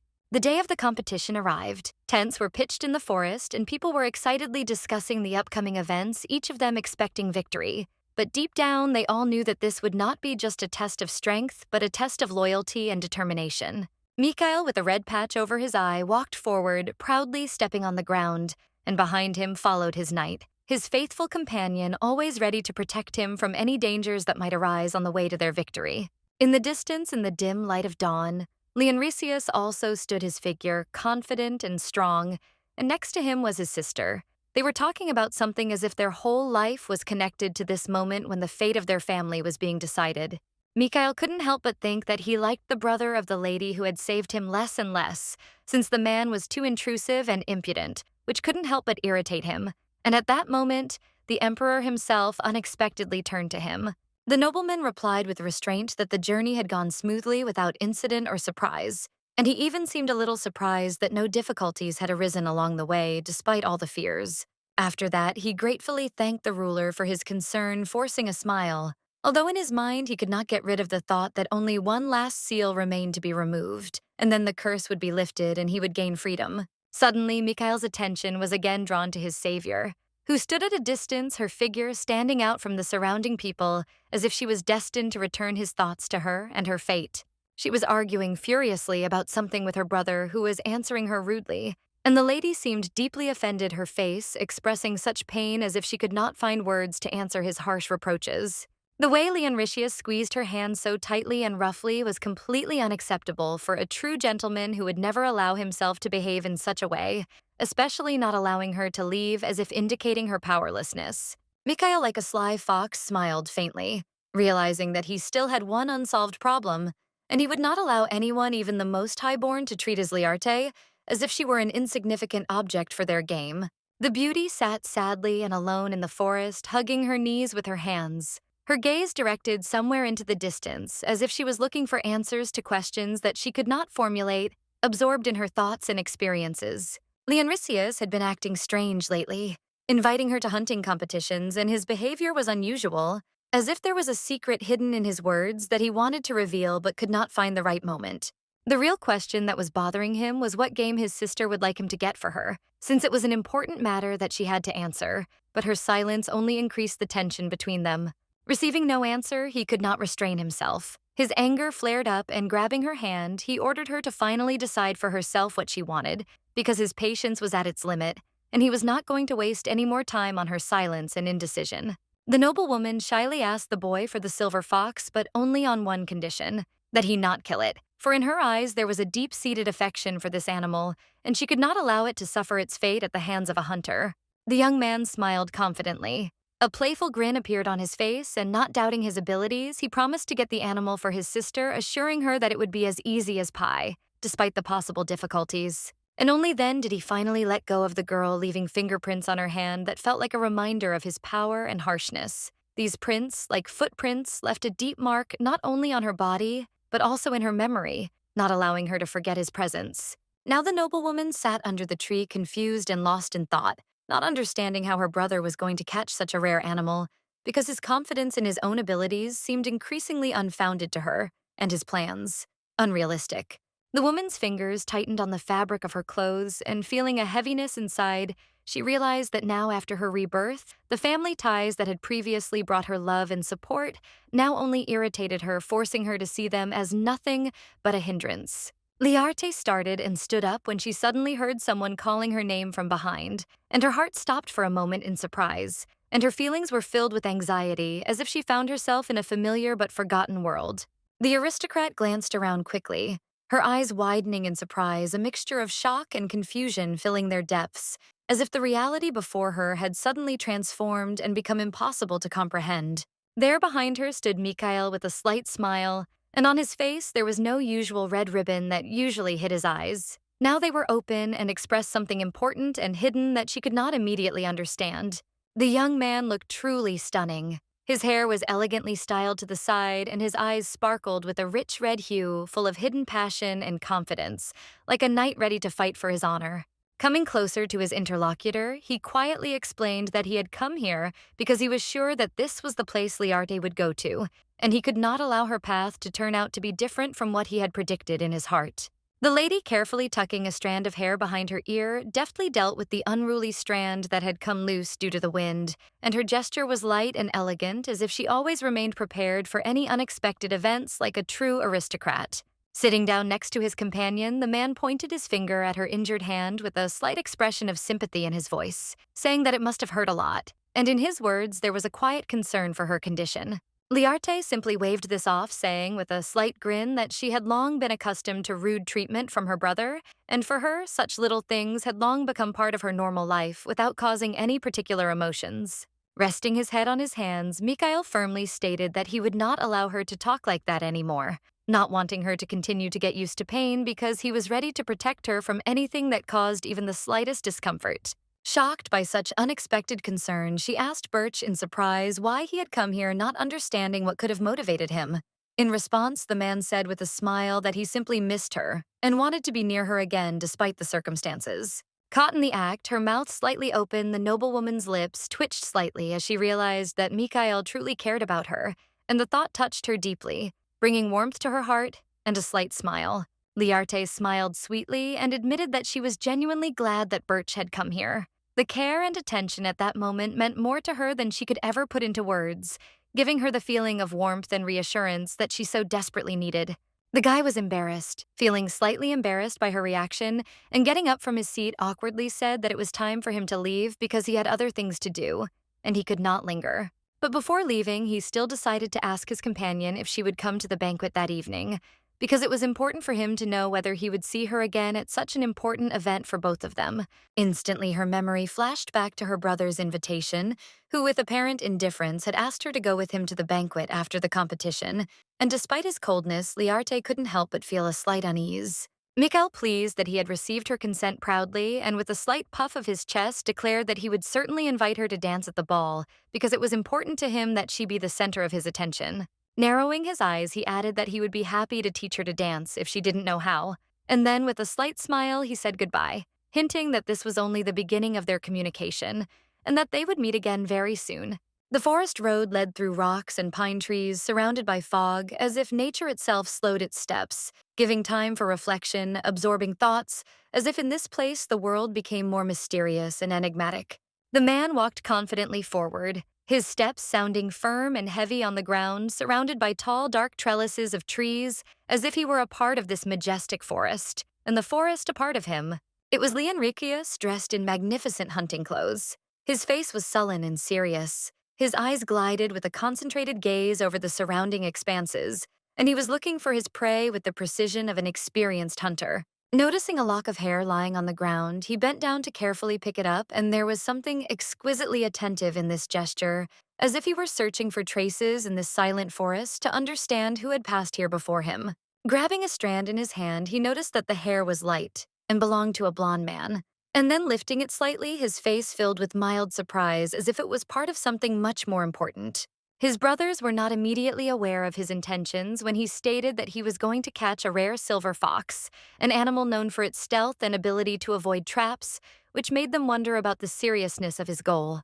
The father was shocked, but at the same time pleasantly surprised to learn what a difficult and highly prized prey his son had chosen, and there was something symbolic about it, as if he himself had not expected Leonricius to choose such a difficult and dangerous target. Leonricius persistently approached the head of the family, asking with confidence and determination if he knew anything about the silver animals that were extremely difficult to find and catch, and there was a slight insistence in his voice as if he was willing to take a risk for this, with a smile that the silver foxes had been exterminated by their ancestors, and there was a slight sadness in his voice as if this fact was not just history for him, but some kind of inevitable loss that left a mark on their kind. However, despite his words, Leonricius was determined. He was determined to catch at least one silver fox that remained in their duchy and present it to his sister, hoping that this would restore her former kindness and faith in the world. Perhaps he thought that his sweet sister would become her former self again, kind and bright, and would follow him as she once did, full of faith and serene love for her older brother, restoring the connection that they had lost. Hearing the strange sound, Leonricius instantly turned around his ears, perked up as if he sensed something approaching, and his hunter's instincts took over again, filling his mind with the readiness to act. The boy immediately headed in the direction from which the noise was coming. His steps were quiet and cautious, as if he was trying not to disturb the silence of the forest, so as not to scare away the dangerous but beautiful creature hiding in the bushes. Through the branches and leaves, he spotted white ears barely visible among the greenery and fluffy fur that swayed softly in the wind. His heart began to beat faster. It was a fox, rare and amazing as he had expected. It was a small white fox with fluffy fur. Its movements were soft, graceful, and cautious, like those of a creature accustomed to hiding in the shadows, remaining unnoticed by the eyes of others, as if nature itself had given it the ability to blend in with the world around it. But suddenly at that moment, the little star of the forest, as he called her to himself, screamed loudly in pain as she was almost ambushed. Her weak body shook with pain, and Leonricius realized that her fate hung in the balance and his actions could affect everything. Leonricius shuddered in fear, realizing that the fox could have been almost killed, and his sister had instructed him to bring her back alive, and now everything depended on his actions to save her at the last moment and avoid tragedy. The fox cub lay unconscious on the ground, but Leonricius noticed that he was alive, just asleep from the intense stress, and this gave him hope that everything could still be fixed. Leonricius noticed that the fox had been caught and shot by another hunter, and at that moment his anger was uncontrollable. He quickly rose to his feet, ready to enter into conflict with the man who had disrupted his plans and invaded his territory. With irritation and a clear threat in his voice, he asked the hunter what he was doing here, how he dared to encroach on his prey, and in his eyes one could see his readiness to defend his target, not allowing outside interference. The man who appeared before him was Mr. Birch, who, carefully picking up the fox cub in his arms, asked affectionately and with a slight mockery what the problem was, as if everything that was happening was just an easy game for him. Mikhail, with a wicked smile on his lips, declared that he had more skill and savvy than Leonricius, adding that he was probably a better hunter than the one standing before him and would have regretted his approach more than once. As he passed the aristocrat, the man continued with a hint of disdain, adding that next time Leonricius should be much more careful and think faster if he wanted not only to preserve his reputation, but also to avoid unnecessary problems. Mikhail smiled with a hint of sarcasm as he explained that no one could accurately predict when something important would be taken away from him, and there was a subtle threat in his words as if he was ready to meet any challenge. The nobleman's fists clenched in anger, unable to contain his indignation at being insulted so brazenly, and with such obvious irony. His gaze became sharp as a blade, piercing the atmosphere, ready to cut through the silence of this conflict as soon as he decided to act. At that moment, the sunset outside the mansion's window was amazingly beautiful, its fiery rays touching the earth, creating a feeling of calm and comfort, as if the whole world had frozen, giving time to reflect and consider next steps. The maiden sat on the bed, lost in deep thought, and the silence in the room seemed almost tangible, as if the very atmosphere around her was waiting for an answer, ready to respond to her every word. There was a box next to her, a gift from her brother, but she never dared to open it, leaving it untouched as a symbol that something important and unknown was still waiting for its time. After her rebirth, the beauty's appearance and behavior changed so much that even those closest to her could not help but notice her new appearance. And now her relationships with others have become completely different, full of confidence and determination. Before finding herself in the past, the girl shed many tears, but this moment became a turning point for her, because it was then that she completely changed herself, deciding not to succumb to fate anymore, not wanting to find herself in the shadow of death again. Inside the box, neatly wrapped in cloth, lay a new blue dress adorned with vibrant red gemstones and exquisite embroidery, giving the impression that it was destined to change her life and appearance. Liarte looked at her reflection in the mirror, carefully assessing every detail, as if trying to find the answer to a question she did not dare ask herself, and her gaze was full of anxiety and doubt. She didn't like herself at all. Her hair was unkempt, as if forgotten in the rush of morning chores, and her old dress, which had already lost its attractiveness and freshness, only emphasized her inner restlessness and dissatisfaction with herself. Looking at her reflection, Liarte saw herself as old in the shackles of a white dress, unfree, as if all her hopes were contained in this image, which was not herself but only a reflection of her former fears and limitations. Now she was ready to embrace her true self, realizing that her destiny was in her own hands. Determined to change the future, she took responsibility for her life and no longer allowed the past to dictate her path. The white carriage, elegantly parked near the mansion, stood in anticipation of the coming evening, when the last rays of the sun painted the sky in soft golden hues, creating an atmosphere of mysterious anticipation. The butler, respectfully offering his hand to the princess, helped her off the transport, carefully supporting her so that she could descend the steps with the grace characteristic only of her high position and regal charm. Seeing her beloved among the guests, the noblewoman raised her hand and joyfully waved to him.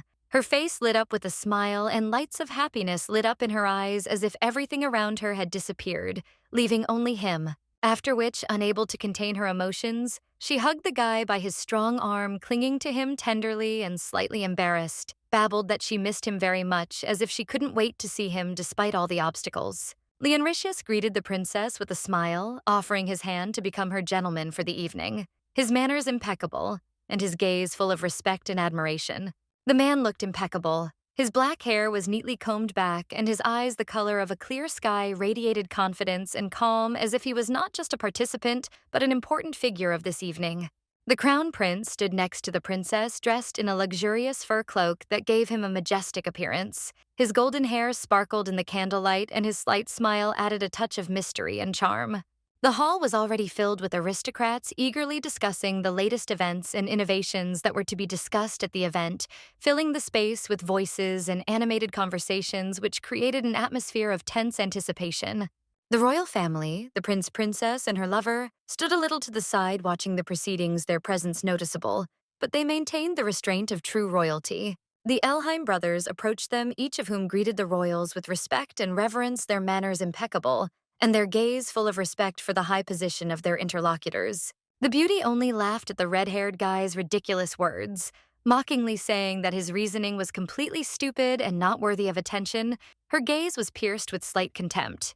Thunderian stood next to the prince, who with a smile noted that he had received a gift from them earlier and was pleased his voice was warm and sincere, as if he truly appreciated the gesture of attention and was grateful for the sign of respect. After which, the future ruler abruptly changed the subject, suddenly recalling the hunting competitions that had taken place earlier, which in his opinion could be an excellent topic of conversation to ease the tense atmosphere a little. The nobleman looked away, swallowed slightly, wiped the sweat from his face, and said that the hunt had been a success, trying to hide his nervousness, but his words sounded a little strained, as if he himself was not sure of what he was saying. The prince, keeping a suspicious eye on him, immediately noticed that something was wrong. He realized that something important had happened in the competition, but no one wanted to reveal the details, as if the secret was hidden behind a curtain of silence. At this time, Mr. Bircha stood to the side, his eyes blindfolded with a red ribbon, his figure calm and unhurried, as if he was not taking part in the conversation at all, only leaning relaxedly against the column, as if hiding his thoughts and emotions behind this strange gesture. The man was as handsome as a wild rose, his golden hair shimmering in the light, and his expensive clothes accentuated his elegance, creating the image of a noble and confident man who attracted attention. The future ruler smiled slyly, noticing that Mikhail had not yet lifted the curse. His words were full of mockery and malicious irony, as if there was a deep sting hidden within that he was delighted to inflict. Suddenly, the princess, unable to bear the silence, turned to her brother, asking what he was thinking about so intensely. Her gaze was full of genuine concern because her brother was always focused, but now something was clearly bothering him. After which, barely audible, the beauty whispered in the prince's ear that for some reason Leonrisius was upset about something. Today her words were full of sympathy, as if she was trying to understand what could have affected his mood so much. Elheim's expression immediately darkened when he was asked about his sister, his face instantly darkening, and a dark aura hung around him, as if his entire world had been consumed by hostility towards the one who dared to broach the subject. Previously, the prince had not paid much attention to the duke's daughter. She always behaved quietly and inconspicuously, as if blending into the background of everyone present. But today, something in her presence clearly caught his attention. Suddenly, the noblewoman clapped her hands and, with a playful glint in her eyes, drew her brother's attention to the man who had just entered the hall, as if she had decided that this moment should not be ignored. It was a maiden of incredible beauty. Her graceful foot in a black shoe stepped up the stairs with such grace that it seemed her movement was part of the evening itself, as if she were leading her invisible dance part. It was Liart, and in her new dress she looked like a flower, innocently lovely. Her night blue dress with red stones sparkled like the darkness itself, but there was a special sparkle in her eyes, making her absolutely enchanting. Her face was refined with large eyes like a reflection of the clear sky, and her black hair, long as silk, fell smoothly over her shoulders, creating an impression of mysterious and elegant beauty, as if she were part of some magical world. The head of the family was completely shocked by how his daughter had changed. Her appearance in the hall struck him to the depths of his soul because he had never seen her like this, confident, beautiful, and undoubtedly attractive. Liarte, who politely apologized for her behavior, attracted the attention of her brothers, who, observing her, immediately noticed how much she resembled her mother, as if the same beauty and grace had been passed on to the daughter despite the passing of the years.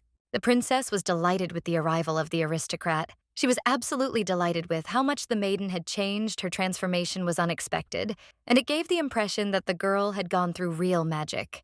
The aristocrat's behavior was impeccable. Her every step was full of sophistication and confidence. She moved with such grace that it seemed as if her presence in this room gave everything that was happening a special significance and grandeur. Previously, the girl always strived to become part of her family, wanting to be accepted and loved. But she was often considered a black sheep. She reached out to her twin brother, but he felt only disgust towards her, ignoring her feelings and needs. In the past, the boy had always rudely ordered his sister not to follow him, not allowing her to be near him, as if her presence was some kind of burden for him, and her attempts to find a place in his world were always met with his cold cruelty. Now Liarte was an adult, and her gaze, full of cold judgment, slid dispassionately over the members of the family, radiating a terrifying indifference, as if she no longer belonged to this world, but only observed people with absolute detachment. Leonritius, feeling her gaze, clenched his teeth in irritation. It was unpleasant for him to realize that his sister, once so innocent and drawn to him now, stood before him as if a stranger, cold and inaccessible like an ice monument. The brother was about to ask his sister to dance, but was rudely interrupted by another man who did not allow the handsome man to continue his intention, ruining the moment with such an unceremonious intervention. Mikhail Birsha reacted faster, wasting no time, and with a confident smile invited the beauty to dance, determined to capture her attention, not allowing anyone to become an obstacle to his plan. The guy smiled slyly. His gaze was full of confidence and determination, as if he was already ready to kidnap this beautiful lady from the family, leaving her among all these aristocrats, without any particular regrets. Anger and rage, like poisonous arrows, pierced the heart of the Duke's son, causing his gaze to become sharp and full of irritation, as he watched Birch with obvious disdain, feeling his patience rapidly dwindle. Liarte, in complete shock, stared at the hand extended to her, hesitating and hesitant to take it, as if her indecision and fear of this step were fighting with the desire to continue this dance filled with many unclear emotions. However, gathering all her will into a fist, Liarte extended her hand, restraining her inner trembling, and placed it in the man's hand. The step was for her like overcoming her own doubts and fears, as if she was ready to face the unknown, what awaited her ahead. Liarte smiled, her gaze light and full of confidence, as she said in a soft but determined tone that she would be happy to dance with this man, as if telling the world that she was no longer that timid girl. Leonritius, not believing his eyes, looked at his sister in shock, surprised to realize that she had accepted an offer to dance from a complete stranger, and it seemed no longer felt like she belonged to his world. Now he was like a boy standing in confusion, watching his sister walk away from him, leaving him behind, not following him as she always did before, and with each step moving further and further away. Music filled the room, its gentle sounds echoing smoothly with the golden towel, and the large chandelier hanging from the ceiling reflected the light, creating a sense of magic, as if everything in this moment was unpredictable and alien to everyone. A young couple, completely absorbed in the music, danced among others, their movements so harmonious and refined that they resembled a waltz, as if they had entered another magical world where there was no place for worries and anxieties, only harmony and peace. In her past life, the maiden was wounded while trying to protect her brother, and her wound was the result of the machinations of the imperial family, their intrigues and cruel plans that destroyed her world and brought chaos to her destiny. Mikhail, deprived of sight, was still the same crown prince, a strong man and a dangerous competitor, whose ambitions did not allow him to remain in the shadows, and his every step could result in either victory or destruction.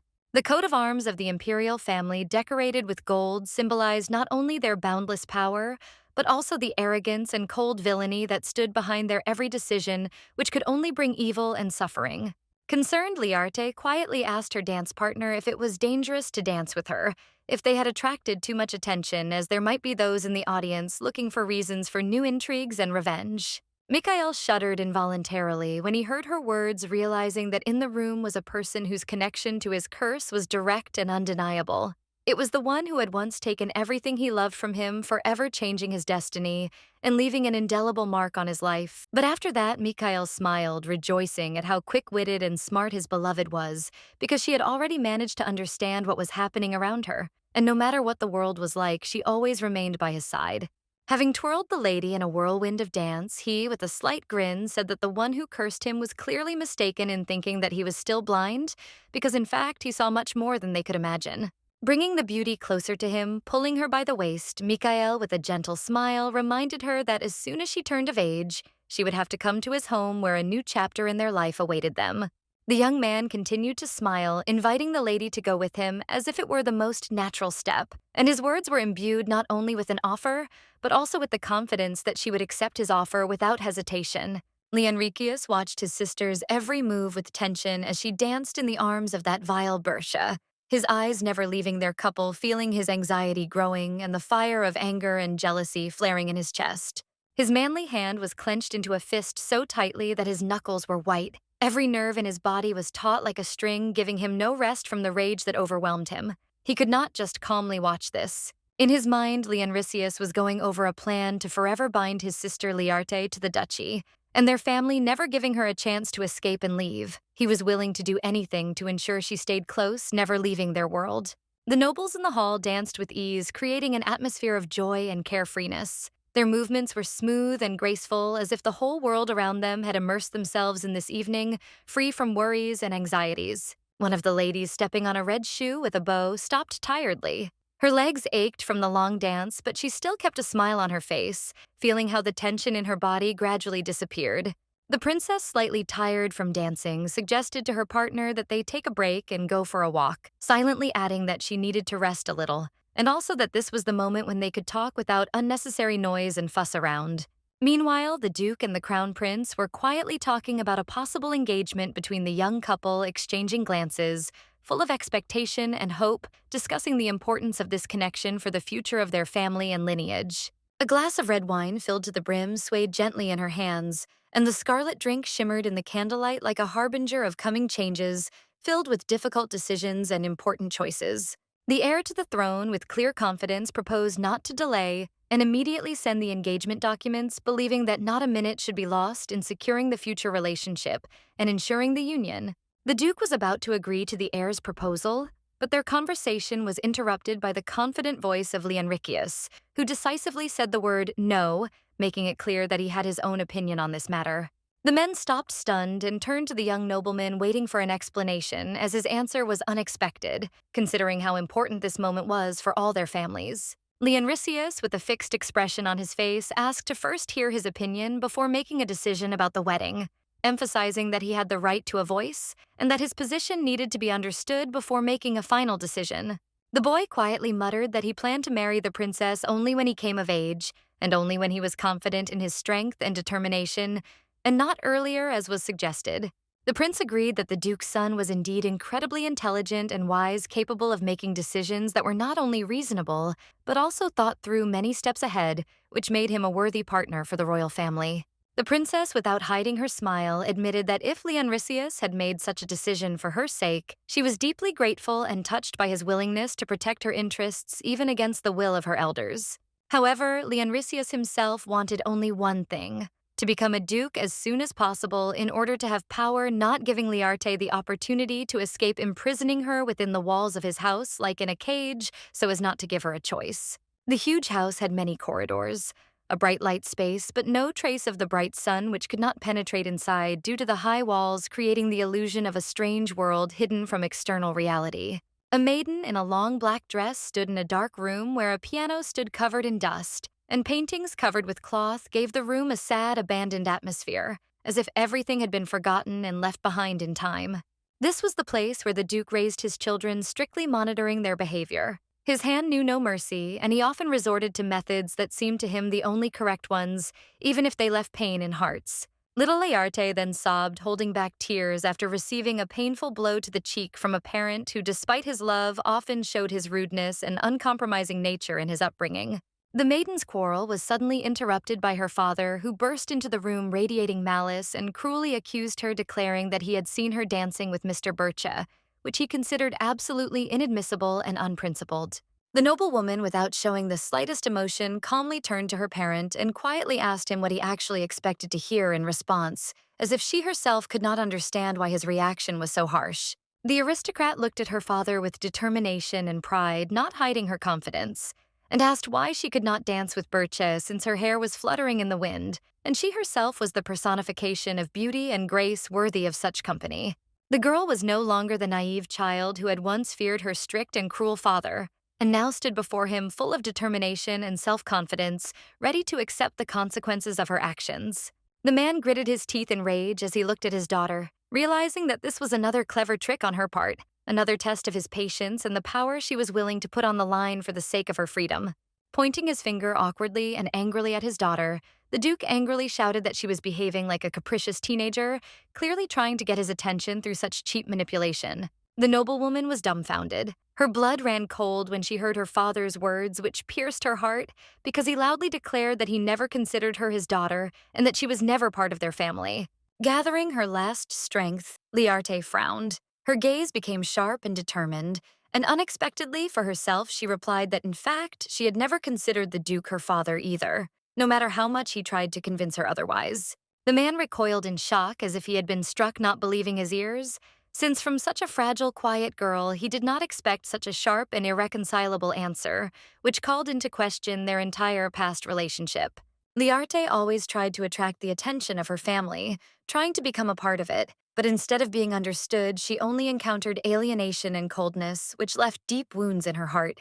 As a little girl, she often cried alone, not understanding why her efforts went unnoticed, why her feelings and desires, so sincere and strong, drowned in emptiness as if she simply did not exist. The man's stern voice cut through the silence as he asked with obvious doubt if his daughter realized what her words meant, that she no longer wanted to be part of their family, as if her decision was something frightening and irreversible. Liarte, placing her hands on the keys of the old piano as if to emphasize this determination, replied that she no longer wished to bear the name Elheim since the family that had rejected her could not be her home.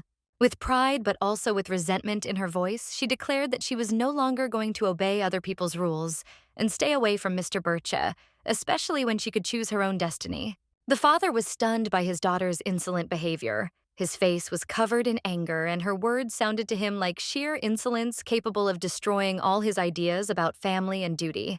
Previously, all her loved ones gathered in this room, and it was here that she often sat down at the piano to play, immersing everyone in the world of music, which was an important part of her life and brought her comfort. The father was never able to come to terms with the tragic loss of his wife. He often blamed his only daughter for her death, who reminded him of his deceased beloved, and this caused him deep pain. The lady was deprived of the gifts of magic and did not possess any special powers, so she became an unwitting victim of circumstances, and her life turned into an endless struggle with fate and the injustice of the world around her. The woman's health rapidly deteriorated, especially after she gave birth to several children. Her fragile body could not withstand the burden of motherhood, and this only worsened her suffering, adding new torments to an already difficult existence. And so, when the lady gave birth to Liarte and her brother, her health finally declined, and she withered like a withered flower, dying quietly in her bed, leaving behind only a shadow of her former life. With hatred in her voice, Liarte said that her father was a pathetic man, because he blamed the child for the death of the mother, and unable to contain her emotions, she walked past him, not allowing herself to be weak in his presence anymore.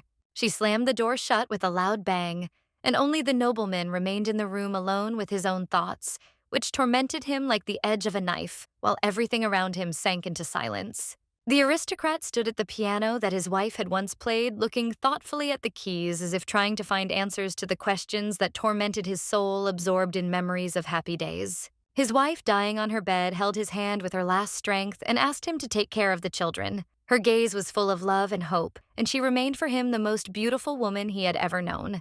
The Duke struck the piano loudly and angrily, his anger spilling out in one powerful gust, as if the sound could somehow ease the pain in his heart and calm the anxiety boiling within.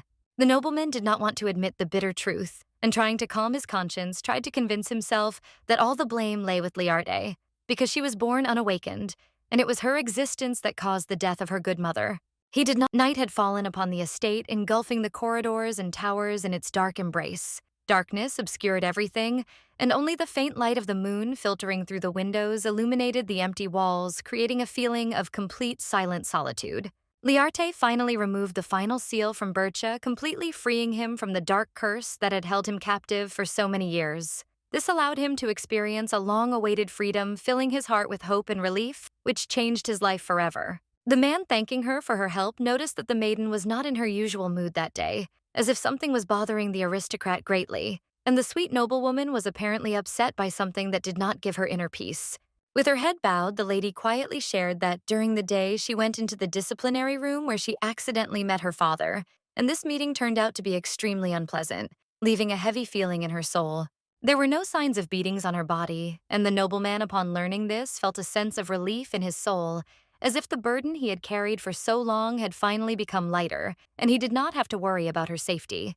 The young man offered his companion to lean on him if she was tired. He was ready to become her support and encouragement, promising to be there so that the girl would not feel so lonely and exhausted at this moment. The lady ignored his offer, her face remaining impassive and indifferent, as if she had no interest or desire to seek his help. She chose to keep her feelings hidden, not revealing a single emotion to him. But suddenly, completely unexpectedly for him, she pressed herself against his chest, embracing him with such sincere tenderness that this caused Mr. Birch great surprise, and the man's heart sank from the unexpectedness of her bold and unexpected act. Mikhail blushed with embarrassment. His cheeks were burning and his eyes were filled with shock and bewilderment. He did not know how to react to this unexpected closeness. His inner world exploded with mixed emotions. The noblewoman, having calmed down a little, said that she had recently met with her father, and a heated argument had taken place between them, during which she had decisively declared that she no longer wanted to be part of her family because she was striving for freedom from their influence. Clutching, Bircha took his time answering, fully aware that this was the first time the lady had opened her soul to him, openly expressing her thoughts and feelings. He did not want to rush this moment, preferring to listen to her every word with respect and attention. Without thinking twice, he hugged his beloved tighter, assuring her that she had done the right thing and that she should not have clung to people who did not appreciate her because her happiness should be more important than other people's opinions. The lady froze in confusion at the nobleman's question. She didn't understand what exactly he wanted to know, what terrible thing her Elheim family had done to her, and why he had decided to raise the subject now when she was so vulnerable. The girl began to remember the most difficult moments of her life with her family, how they caused her pain, and each of these memories left an indelible mark on her heart like an icy blow that is difficult to forget. When she was still a child, she lost consciousness one day, and upon waking up, found herself at a mountain house completely alone. There was no one around. She was left alone with the cold and emptiness that seemed unbearable and endless. The little girl, all red from the cold and the snow that was falling inexorably, was forced to live alone in a small house where she was given food, but no one came. No one was interested in her fate, and loneliness became her only friend. Liarte explained that they probably didn't want to kill her then, but were simply trying to hide the shame of their family from prying eyes, which is why the noblewoman found herself in such terrible isolation, forgotten and abandoned like unwanted cargo. With pain in her voice, she added that she was often punished without reason, both mentally and physically, and that every day brought new trials, turning her life into a continuous struggle for recognition and love that did not exist. But now, Mikhail could not stand it, and feeling how his heart responded to her pain, he suddenly hugged the aristocrat tightly, trying to give her at least a little comfort and peace at this moment when her soul was full of fear and uncertainty. Sincerely, with deep determination in his voice, Mikhail promised that he would free his beloved from the influence of her family, give her a chance for true freedom where she would be happy without fear and pain. He held her tenderly in his arms in the dark corridor, his hands gently but firmly squeezing her shoulders as if trying to convey to her all his strength and confidence so that she would finally feel the support that she had dreamed of and sought for so long. Suddenly pulling away from him, the lady looked at the man, and he, sensing her change in mood, asked what she would like to do after they ran away together and started a new life. Liarte happily said that she had long dreamed of seeing the sea, feeling its breath, and seeing the endless horizons that she often thought about in moments of loneliness. Mikhail confidently promised that he would definitely open up to her, the breathtaking landscapes and wonderful views that she so deserved, so that her dreams of true happiness would become reality, and she could finally experience the fullness of happiness that she had dreamed of for so long. Meanwhile, the men from Elheim stopped at the locked door behind which the water spirit hid. They exchanged glances, preparing to enter, unaware that behind that door lurked not only answers, but also unknown dangers that could change everything. One of them grabbed the door handle, and the boys immediately realized that the door was open, as if someone had already known they were approaching. A sense of apprehension filled the air, as if they were being expected, prepared to meet something unknown. Meanwhile, they moved forward, step by step, passing through a dark, almost living corridor in which there was no sound, no light, only a foggy atmosphere, as if the place itself guarded its ancient secrets and inhabitants. The Duke froze in place, his gaze falling on the boy who was leisurely swimming in the clear water, representing not just a living creature, but a mysterious spirit once imprisoned in a crystal, but now awakened, awaiting its new owner. The water spirit, awakening from a long sleep, faintly cleared his eyes, and they began to open slowly, as if he were returning to life, ready to appreciate those who came and brought him a new owner for further union. Looking at the men with anger like a storm, the spirit of water rose into the air, and waves swirled around him like a reflection of his rage, pumping in a circle and showing all his power and desire for revenge, which grew stronger with each passing moment. The spirit's eyes turned white, filled with insane anger and indignation, because he could not understand how an unawakened and alien person could claim to be his owner and violate the sacred laws of their world. Leonricius himself, stunned and shocked, stood frozen in place when the King of Magic revealed that he was not awakened and could not possess it. This revelation was a blow that shattered all Hope's dreams and carefully laid plans for the future. Rain poured down from the sky, seeming to merge with the dark clouds that completely covered the noble's estate. The sky seemed to reflect the fury of the water spirit, cloaking everything in darkness and causing the earth to tremble in anticipation of the approaching catastrophe. The spirit, the boy, lightning, the duke, the boy. The king of water realized that they had brought him the wrong person who was completely random, and according to him, it became clear that the choice was wrong. But despite this, he also felt that somewhere nearby was the awakened one who was supposed to become his owner. He felt her presence in the air, subtle, almost elusive, but real.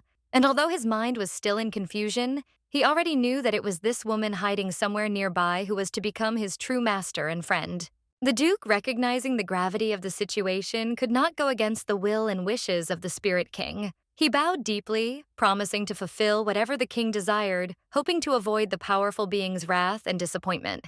After this, the head of the family sat in his office, his face expressing confusion and disappointment. He could not understand why his son Leonricius did not become the chosen owner of the water crystal, despite all the efforts and hopes put into this choice. The son stood before him, discussing what could have led to such a mistake, discussing why their family was not able to deliver to the spirit of water, the very chosen one that he had sought for so long among all the members of their family.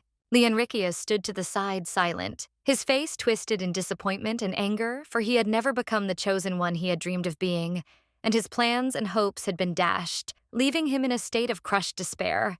His brother tried to calm the boy down, assuring him that despite everything, he would still become the duke of their family, even if he was not awakened, and that this failure did not determine his future destiny and his role in their family. Thunder, suddenly breaking the silence, a servant entered the Duke's office and loudly announced that Mr. Birch soon intended to leave the Empire, and this unexpected turn of events took everyone by surprise. Leonricius listened to this statement in silence, standing to the side, absorbed in his own thoughts, trying to comprehend what was happening. Questions with no simple answers swirled in his head, and his feelings were overwhelmed with doubt and anxiety. The agitated guard, noticing the unusual haste, anxiously asked the gentleman if it was too early for them to leave this place, since they still had time, and perhaps it was worth waiting a little longer before making final decisions. Holding the white fox in his hands, Mikhail confidently stated that since the curse had been lifted, they no longer had a reason to remain here. He noted that they should now return home and begin preparing for the upcoming events that required their attention and action. When asked suddenly, Mikhail proudly replied that he always takes everything that belongs to him, including this animal, and his words sounded with a double meaning as a hint that he takes not only things, but also something more reserving his right of ownership. Mikhail, despite the harshness of his response, only smiled slyly, realizing that their meeting would still be inevitable in the future, and his words contained confidence that fate would connect their paths more than once, despite all attempts to avoid it. Several months had passed since Birch's departure, and the lady sat on her bed, bored and reflecting on how empty her life had become. Such silence around her filled the space with a sense of loss and loneliness. The interior exuded an atmosphere of refined luxury. Expensive furniture, crafted with impeccable taste, blended seamlessly with large windows offering a magnificent view of the garden. They filled the room with light, creating an atmosphere of tranquility. Suddenly, Liarte did not want to look at the guest who had just arrived, and without hiding her irritation, rudely asked why he had come to her, not paying attention to his noble title or the circumstances of his visit. Leonricius, slightly surprised by such a cold reception, calmly asked whether he should not have had a special reason for visiting his sister, since a visit to her was in fact an ordinary family matter that did not require justification. The girl remained silent, unwilling to engage in conversation, and her brother, realizing her reserve, decided to change the subject, asking if she would like anything special when she came of age, as if this was her only chance to feel attention. Liarte, unable to contain herself, responded sharply that this ceremony would only be significant for him, but not for her, and would not be the milestone she had once expected, since her view of the whole thing was full of alienation and disappointment. The man noticed with irritation how often the lady looked out the window as if her thoughts were far away, and she wanted to escape from her home, to get away from everything that kept her here, from family obligations and mental slavery. The aristocrat did not object, but simply sat silently. Her face expressionless and her eyes filled with inner pain did not yield to any words, because she herself did not know how to cope with this feeling. Leonricius, understanding the woman's silence with mockery and anger on his face, declared that his sister would never be able to escape from their family. He would not allow this because her place was here, and her desires meant nothing to him. The lady clutched the fabric of the bed in her hands, her fingers trembling with despair and helplessness, and her inner world was so shattered that every thought became painful. A melancholy boiled in her chest that could not be satisfied by words or time. But despite all the hardships, she was consoled by the memory of Bercha, who promised to free her from the shackles of her family, to give her the long-awaited freedom that she so dreamed of, and perhaps to become her salvation in this cold and merciless world full of fear and loneliness. The sun was shining brightly. The weather was perfect outside, and the estate was silent as if the whole world held its breath. The sky was clear and cloudless, and the birds singing their trills seemed to symbolize the free life she had dreamed of for so long. The princess walked along the stone corridors of the castle, looking for a certain person, not paying attention to the bright sunlight that penetrated every corner of the palace and reflected off the cold walls, creating an atmosphere of peace and solitude.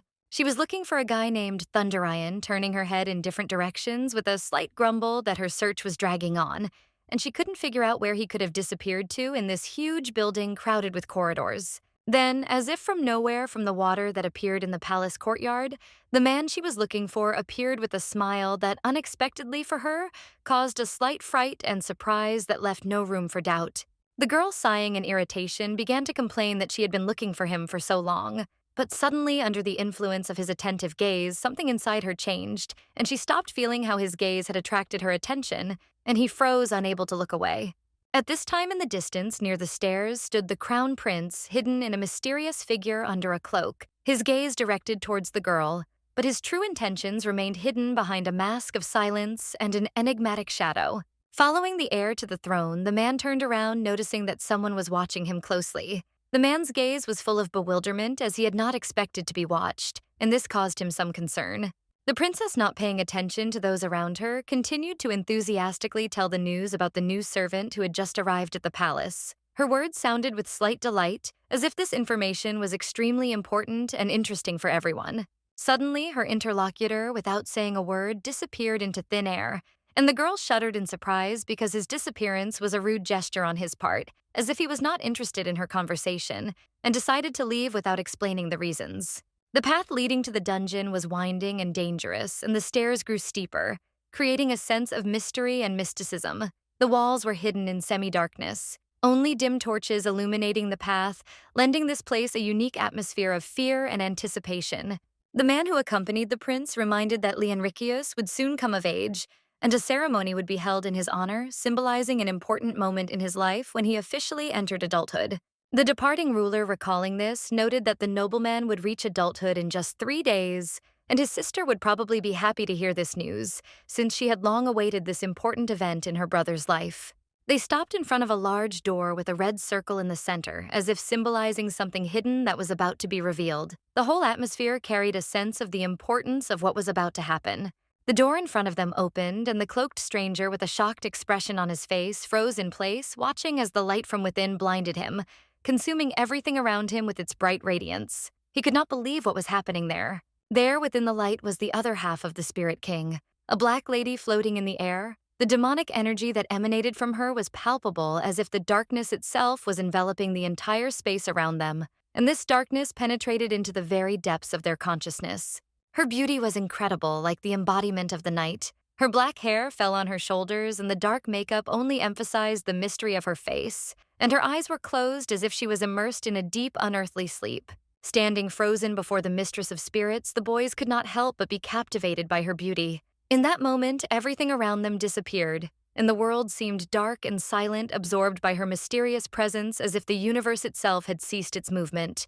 Obsessed with an obsession, the prince muttered that his true desire was to unite the two disparate parts of the Spirit King, to restore him to his former wholeness, and then to completely take possession of his power, subordinating it to his will, and turning it into an unquestionable instrument of power.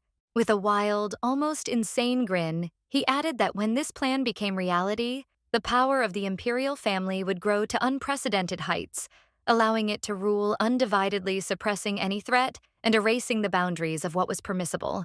The emperor's companion, long accustomed to obeying without question, merely nodded silently, accepting this daring plan without objection, without even trying to comprehend its possible consequences.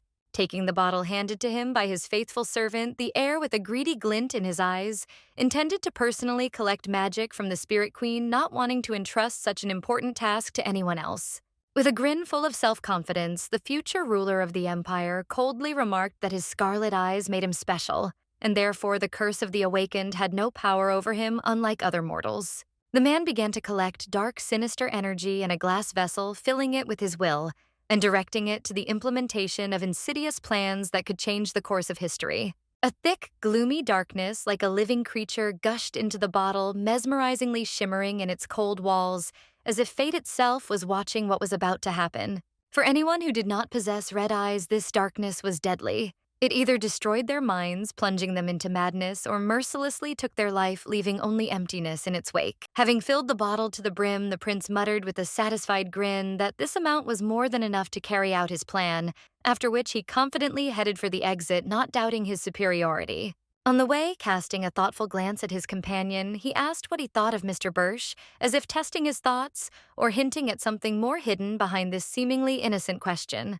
Meanwhile, Thunderian, using magic to remain unnoticed, watched invisibly. He uncovered a terrible secret. The prince was hiding the second half of the Spirit King in the basement, concealing it from everyone waiting for the opportune moment for his dark plans. With only 1 day left until the coming-of-age ceremony, the mansion was filled with anticipation, with a cloudless blue sky stretching above it, as if the universe itself was holding its breath before the inevitable. Thunderian was deeply shocked to realize that his family had still not been able to find the owner of the crystal that held the spirit, the one destined to control its power. Men gathered in a spacious room discussing who could be the very person capable of subjugating the Water King to his will, because not only the fate of the crystal, but also the balance of the entire world depended on it. Suddenly, their conversation was interrupted by Leonritius, who, with a cold expression on his face, asked a question that made everyone wary. What were they going to do with the maiden Liarte when she came of age and became part of their games of fate? The owner of the house said indifferently that if Liarte turned out to be of no use to their family, he would get rid of her without regret, throwing her away like an unnecessary object that had no use. However, upon hearing his own son's firm objection to such a cruel decision, the master of the house suddenly froze, stunned by the unexpected audacity. He could not have imagined that the one who had always submitted to his will would dare to dispute his words. Leonritius, however, remained unwavering, his voice confident and firm, as he declared that he intended to keep his sister close to him, not allowing her to disappear from his life as if it were his personal right. Then the old man frowned, remembering that no matter how much they would have liked it otherwise, they had no right to keep Liarte in the family if she herself decided to leave, because her fate should belong to her alone. With a rage that boiled inside him like a flame ready to burst out, the boy repeated in his head again and again the words of his father, who had once declared with unshakable certainty that Liarte had always belonged only to him, as if it were just soulless property. While one of the bards froze in deep shock, the other, namely Thunderian, only laughed, and noted that if she dared to disobey, then there was no need to think long, because the most effective way to return to obedience would be to teach a harsh lesson. The boy spoke of the lady so coldly and indifferently that it seemed as if he did not see in her a living person endowed with feelings and will, but only a soulless thing, and was still convinced that Leonricius would inevitably become the rightful owner of the spirit crystal. However, the Spirit King had previously declared with unshakable confidence that his true master would be a completely different person, and despite all efforts, none of the contenders could change his decision, as if fate itself had long ago determined his choice. Looking away, the blue-eyed man involuntarily plunged into memories of how the capricious and unapproachable water crystal rejected each member of their family time after time, as if testing their strength and not wanting to accept anyone from the family.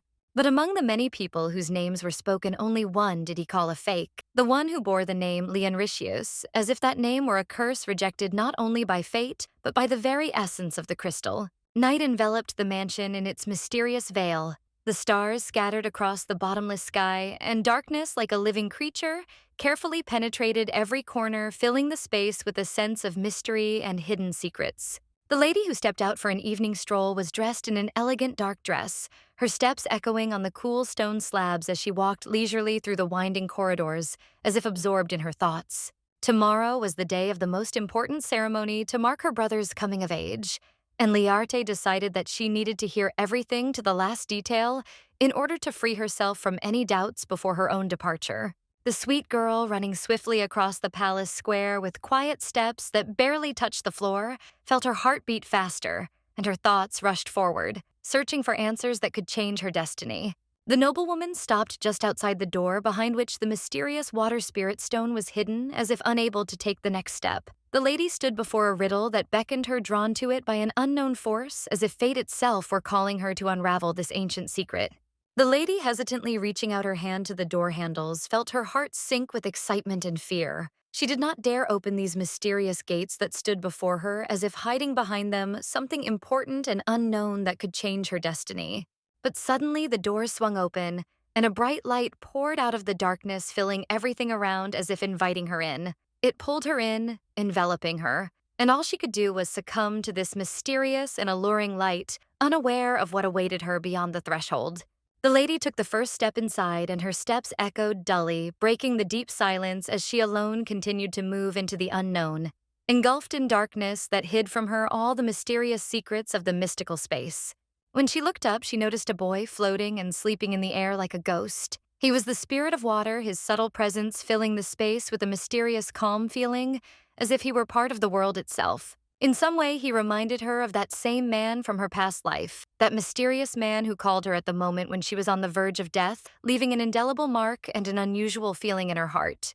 Liarte's eyes widened in surprise, and she took a step back as the boy finally woke up, his gaze full of determination, as if he had just returned from a long journey, ready to begin a new chapter. With a gentle smile, the spirit extended his hand to the girl, and like a prophecy spoke the words she had been waiting for, so long as if he was sure that her long-awaited return to his world had finally happened. He called her his mistress, the one with whom he had once made some mysterious pact, promising her not only eternal presence, but also a deep affection that would grant him strength and meaning, filling the void in this world and imbuing his life with new purpose. The sweat running down her face showed her incomprehension as the beauty stated with determination that they had never made any agreement, and her eyes were full of doubt and bewilderment at his words. However, the Water King stubbornly, confidently declared that the deal had indeed taken place, and at that moment the maiden's hand suddenly glowed her skin, turning a mysterious blue hue, forming a pattern like a symbol associated with ancient powers. The lady shuddered, unable to tear her gaze away from her hand, which suddenly began to glow with strange patterns. It seemed as if the universe itself had decided to awaken forgotten connections and reveal long-hidden secrets of her past, causing her heart to beat faster. The Spirit King, noticing her confusion, explained that this was the very sign with which he had marked his mistress in a past life, in order to find her in the event of reincarnation, and now this symbol had appeared again as the key to their destiny.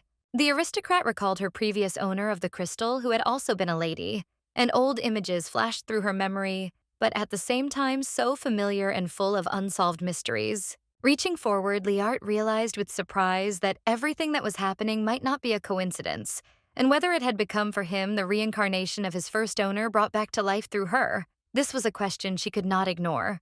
The spirit answered in the affirmative and then added that in addition to the memories of the beauty, he wanted to avenge her and her family, especially for the rudeness with which she had been treated by those who had once considered themselves superior to her.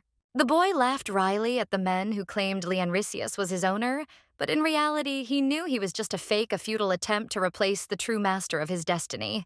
The lady indignantly stopped the guy when he suggested destroying her enemies, not realizing how severe the consequences of such actions could be, and how much pain is hidden in revenge, which only leads to new wounds. Liarte carefully asked the Spirit King to promise her that he would not tell anyone about their meeting, because the very next day she was going to leave her home, leaving everything behind to go into the unknown. The spirit, with slight regret, admitted that he would like to go with her to leave this house, but long ago it was divided into two parts, and if he followed her, the seal of peace that held the balance in this place would be destroyed. Intrigued, Liarte asked what exactly the seal represented, not quite understanding its meaning, but feeling that it could be important to their future, her heart filled with anxiety. Suddenly, hearing a familiar voice behind her, she involuntarily shuddered, turning around, and her gaze met with the one who unexpectedly appeared in the shadows, breaking her concentration and immersed thoughts. The water spirit, realizing that their paths might diverge forever, carefully bid the lady farewell, wishing her happiness in her upcoming journey, even if she was about to leave this world behind and set out into the unknown. The girl, with a light sigh, said goodbye to her new friend, expressing gratitude for all the warm words and support, and then with determination in her heart headed for the door ready to leave this place behind, feeling how each step took her further and further away from her home. The long-awaited day of the ceremony arrived, and the bright rays of the sun like fiery arrows fiercely penetrated the hall, filling it with warmth and light, as if the rays themselves were becoming part of this majestic celebration, illuminating every detail and creating a festive atmosphere. The nobles gathered in the great hall, eagerly participating in the dances, exchanging smiles and glances, emphasizing the solemnity of the moment when each of them felt like a part of this majestic ceremony. Liarte, dressed in a new modest dress, stood to the side, not drawing unnecessary attention to herself, her gaze directed into the void while she tried to find her place in this world, not stopping there. Leonricius smugly declared to his brother that this ceremony was of great importance not only to him, but also to his sister, emphasizing the importance of the moment for both family honor and their future. The girl was also assigned knights who were to closely watch her every move so as not to allow her to interfere with the ceremony or leave the scene despite her own doubts or desires. Leonricius cast a suspicious glance at his sister and said with a slight reproach that she was too often immersed in thoughts about all sorts of nonsense, as if she did not understand the seriousness of what was happening around her. Viamine firmly stated that they had no right to keep the girl in the family against her will, despite the fact that their intentions were based solely on care and respect for tradition. The girl was an adult, and her freedom of choice must be respected. Leonricius, with a mocking smile on his lips and a cold evil in his gaze, sarcastically asked his brother, since when he began to consider Liarte part of their family, clearly emphasizing his contemptuous dissatisfaction with this decision. The boy, horrified by his words, instantly changed his mind like a rat turning pale. He hurried to apologize to his brother, feeling fear grip him and realizing that he was trapped in his own words. Liarte stood in the shadows, silent, her gaze cast down and her head bowed, the noblewoman silently enduring her fate, feeling the weight of the guards who stood nearby, not giving her the slightest chance of freedom. In the depths of his mind, Leonricius scorned his poor sister, believing that her only worthy place in this world was to remain in his shadow humbly and meekly as a shadow of his power. Suddenly, his attention was drawn to the princess, who greeted him with restraint and politeness, breaking the silence, and her gesture became unexpected and noticeable among the general atmosphere of tension, attracting Leonricius's gaze. The lady, dressed in a delicate pink dress with golden curly hair and a sweet smile, congratulated him on his coming of age. Her graceful appearance attracted attention and created an atmosphere of nobility and sophistication.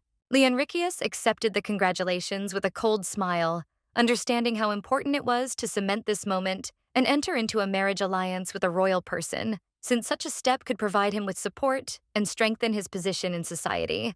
The princess could not take her eyes off the handsome man. Her heart was filled with hope that the wedding between them would take place as soon as possible, and she looked at him boldly, filled with anticipation that their future was just around the corner.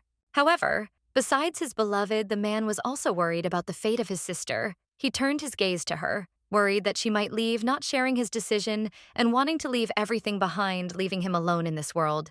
Liarte met the tall young man's gaze, and her eyes full of determination and confidence responded to his gaze as if conveying all her strength, her readiness to accept any challenge and go to the end despite all obstacles. She desperately hoped that Mikhail would keep his promise and come for her to save her, because only he could give her freedom and the opportunity to choose her own path, and her heart fluttered in anticipation of that long-awaited moment. The Duke, absorbed in conversation with representatives of another aristocracy, laughed easily at other people's jokes, enjoying the moment, unaware that just a moment later his attention would be drawn to something more important. Suddenly, he was distracted by a servant who, kneeling down loudly, announced that an unfamiliar carriage had arrived uninvited, which caused considerable concern since no one expected guests to appear under such circumstances. The nobleman shuddered at the thought that the newcomer might be Mr. Birch himself, whose name was the subject of many rumors, and his heart skipped a beat when he realized the importance of this unexpected visit.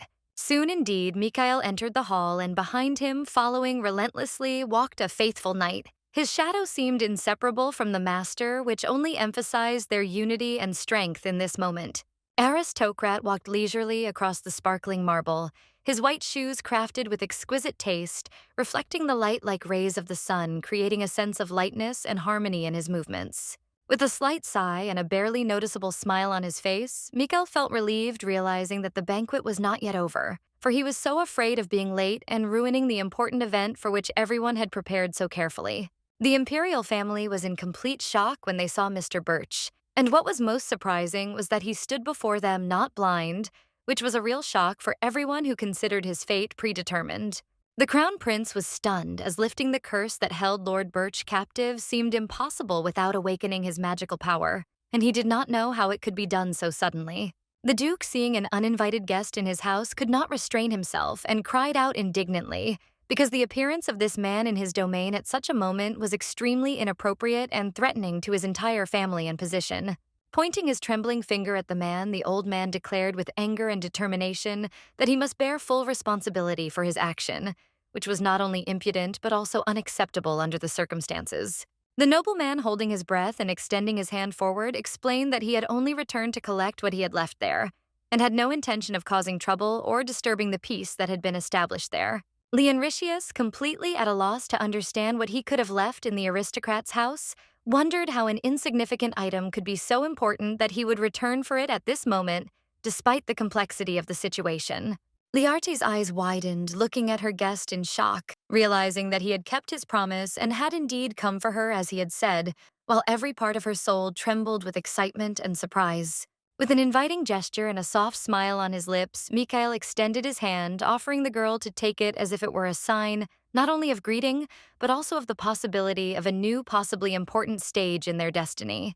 With a slight smile on his face, the handsome man invited Liarte to come with him to his duchy and stay there as if it was not just an offer, but an opportunity to start a new path together, far from the rest of the world. The man stepping towards the girl apologized for his lateness with sincere regret in his voice, and then suggested going to the sea where they could spend time away from worries, enjoying the peace and beauty of nature. Suddenly, as if out of nowhere, water magic stopped the aristocrat, preventing him from moving forward and getting closer to his companion, as if nature itself had decided to intervene in this moment, giving it extraordinary significance and a mystical atmosphere. It was Leonritius unable to bear the thought that his sister, whom he considered his property, could be taken by another nobleman, and a storm raged in his soul, filled with a betrayal that he could not and would not allow. He wielded incredible water magic with a masterful skill, as if he could command the elements themselves. His every gesture expressed impeccable determination and profound understanding, becoming a symbol of his strength and control. Suddenly, waves crashed down on the young man they were rapidly approaching, carrying a deadly threat, and the water magic used against him was so powerful that it seemed capable of destroying everything in its path. But suddenly, as if by magic, another water element appeared out of nowhere.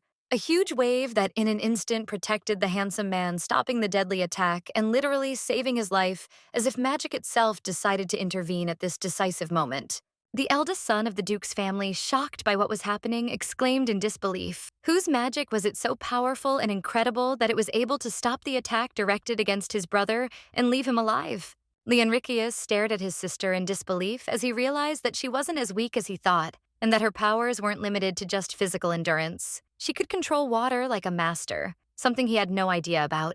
Waves formed around Liarte, and she used the power of the water to protect her companion, her body radiating confidence and determination, as if the elements themselves were on her side, ready to rise up against anyone who dared to threaten. Frowning, the girl firmly told her brother to behave properly, reminding him that it was important to observe etiquette and not attack others, even if the situation became tense, since her role was to be an example, not a source of conflict. Mikhail grinned widely as he watched his beloved stand up for herself and her companion, her confidence and fortitude only adding to his admiration, and he felt his pride in her grow with every action she took. The maiden headed in her direction, and when her lover grabbed her, she calmly explained that she was going on important business that remained to be completed in her home, and that this was necessary for her peace of mind and the completion of her obligations. Then with a soft sigh, she added that they would soon be going to the Bircha house together. There was a quiet sadness in her voice, as if this decision was inevitable, but so necessary for their future, despite all the feelings she was leaving behind. Slowly, with obvious reluctance, the lady let go of her companion's hand. Her heart was filled with doubts, but her decision had been made, and although she understood that it was all for the best, the pain of separation remained a heavy burden in her soul. The nobles standing aside discussed the incident with shock among themselves, passing on gossip that the maiden from the Duke's family was not as untalented as everyone thought, and that her strength and skills had until now remained hidden from prying eyes.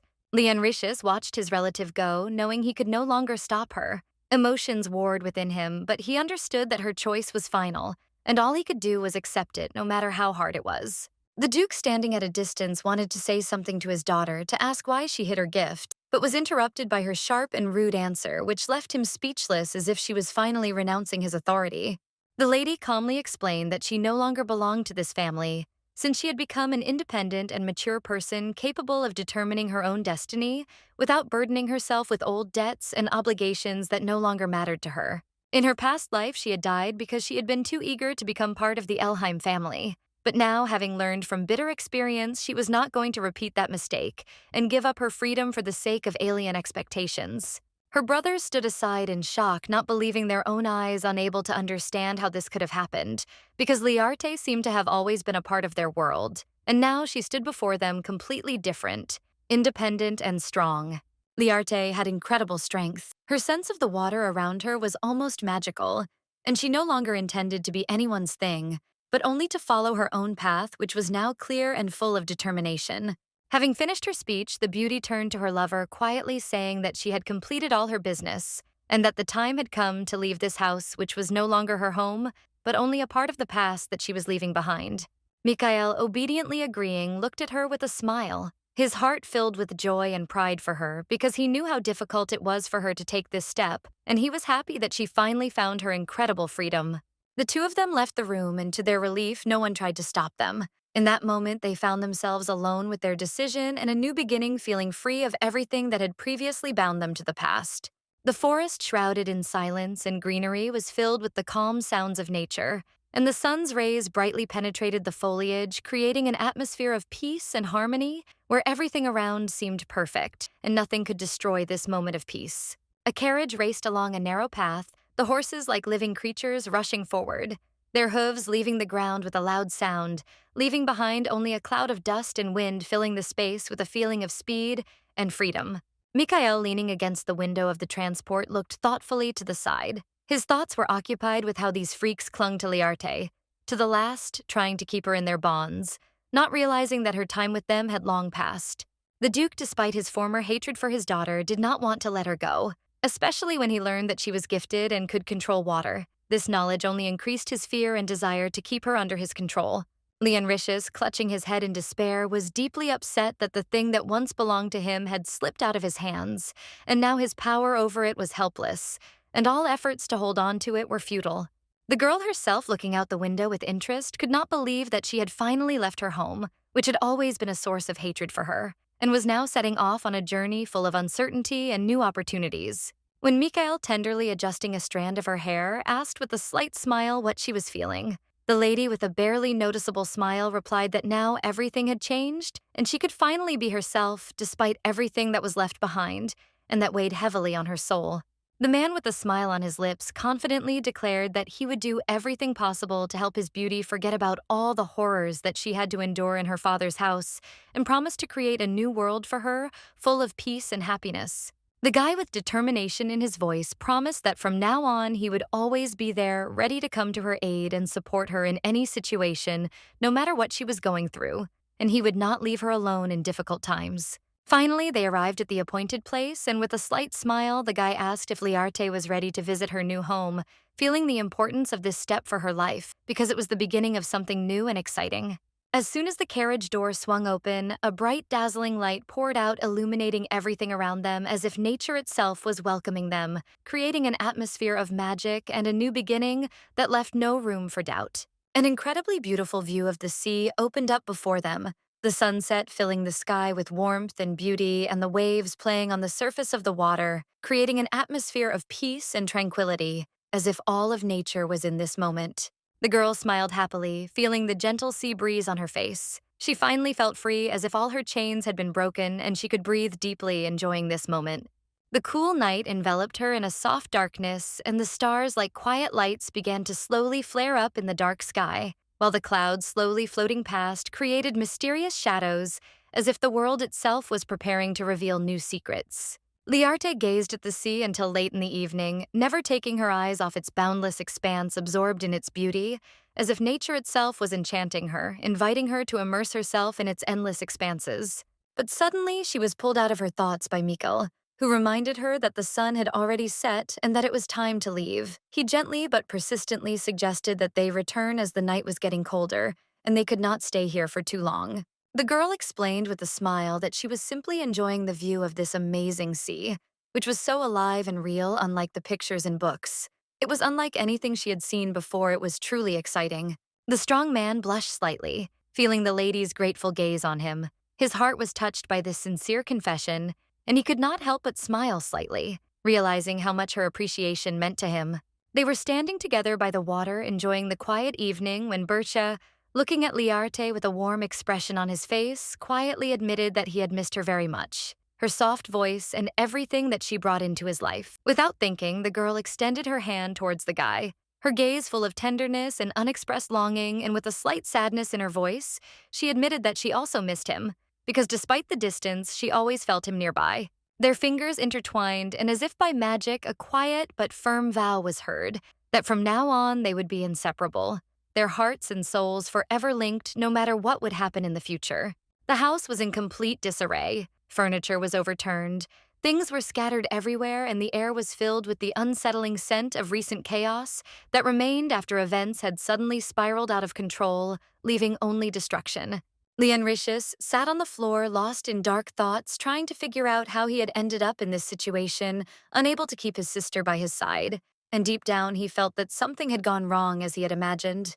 Quickly searching for an explanation, he came to the conclusion that it was all the fault of Mr. Birch, that damned aristocrat who had stolen his own sister, tearing her away from her family, and destroying everything he had tried to preserve. It all began back when a man, having secretly stolen a fox from a boy during a hunt, unwittingly became the cause of the gradual disintegration of the young man's world, as if this, at first glance, trifle led to something great and inevitable but hidden from view. The young man sat there, his head bowed, his thoughts overflowing, and at that moment he felt something breaking inside him, while events he could not control continued to roll over him in waves. Suddenly, he noticed that his father was standing next to him, and his look, filled with the same bitterness and disappointment as his own, spoke of how hard they both were experiencing the disgusting end of the ceremony, which left an indelible mark on their souls. The young man's brothers stood side by side, engulfed in an oppressive silence, each of them feeling that words had lost all meaning at that moment, and all were silent as if afraid that any word would disturb the fragile peace that reigned around them. The Duke turned away, abruptly looked at his sons, and without emotion ordered them to follow him, not allowing himself to stop any longer or think about what had just happened, deciding that he had to move forward despite all the difficulties. They all approached the door behind which the crystal of the water spirit lived, hoping to find out from it who was the real owner of this powerful creature that hid its secrets behind the walls of this ancient room. The hand reached out to the door, ready to open it, but despite all the efforts, it remained motionless, as if the door itself was resisting, not wanting to reveal its secrets hiding behind it, something important and inaccessible to outsiders. Finally, with a soft creak, the door swung open, and a bright light burst forth from within, blinding in its radiance, as if the crystal of the water spirit itself was awakening, ready to share the truths that lay within its depths. There, in the dark shadows of the ancient hall, the Spirit King sat boredly on a stone, his eyes full of disappointment, for instead of his mistress, only fools had come who could not appreciate the true value of this place and the power contained within this stone. The Duke, noticing the boy's depressed mood, tried to relieve the tension by turning to the spirit with a request to show favor and tolerance, understanding how important it is to leave room for those who still strive to understand and know. The aristocrats, gathered in a circle, began to ask the spirit questions, trying to find out who in fact was the true heir of the crystal's owner, because this secret was the key to unraveling the ancient power hidden behind the stone. The spirit interrupted the nobleman's speech, his voice growing stronger and more confident as he began to tell the story of the stone's first owner, the one who had opened the magical gates of water, connecting the two worlds and granting the power that could change everything. When spirits were able to communicate freely with people, they entered into contracts with them, exchanging powers and knowledge, creating unique connections that enriched both worlds, strengthening their interconnection and harmonious existence. Those who made contracts with the Spirit King were called awakened, special people possessing unique abilities and profound knowledge that opened up possibilities for them that were inaccessible to ordinary mortals. People and ghosts lived in harmony. Their relationship was strong and fruitful until one day a tragedy occurred. One of the last spirits went mad, and the gates that connected the worlds were closed, leaving behind only emptiness and loss. Thunderian stopped in shock upon hearing about the Spirit Kings, his thoughts instantly returning to the prince he found in the basement. The same ghost associated with the Waterstone was there, and this discovery shook him to the core. It was known that the first owner of the Waterstone, like Liarte, could not awaken her power until she came of age, and this similarity in their fates made Thunderian's heart beat faster, as if a premonition of something important. The Duke, however, was unaware of this detail, and his face was contorted with shock when he learned that his hatred for his daughter was completely unfounded. She was innocent, and his prejudice prevented him from seeing the truth about her fate. The Spirit King, noticing the doubt in the people's eyes, grinned ominously, his eyes sparkling with cunning as they finally realized what they had lost. And perhaps this was only the beginning of the revelation of those secrets that had remained hidden for so long. The Spirit King, without hiding his contempt, pointed to the girl's velvet cloak, and with a poisonous grin called her companion nothing more than a shameless fake, as if his presence were just an extra burden on her path. The long-hidden secret has finally come to light. It turns out that Leonritius was the one who drained all the power from his mother, leading to her death, and this left an indelible mark on his family, giving birth to a dark shadow. After this terrible youth was born, he became nothing but a hindrance to his sister, preventing her from developing, completely absorbing attention and resources, leaving her in the shadow of his own actions and torment. Leonritius, overcome with rage, clenched his fists when he was forbidden to use water magic, and his heart filled with anger and despair, for this was the last thing that connected him to the ancient powers. Now that Liarte had left home, the water spirit had taken its revenge by taking away the Elheim family's water magic, depriving them of this powerful gift, and the Elheim totem seemed to have become only a pitiful reflection of its former glory. The Duke, unable to believe the truth, began to laugh madly, realizing that they had made a terrible mistake. They should have returned their daughter before it was too late for. Now their family was left without power. The carriage rocked slowly through the streets, and the coachman, intently controlling the horse, continued on his way, oblivious to the world around him, while the city seemed unhurried, absorbed in its usual bustle. Liarte was dozing on the nobleman's shoulder, her body relaxed as if she were half asleep when he gently woke her quietly, saying that they had finally arrived, as if wanting to gently bring her back to reality.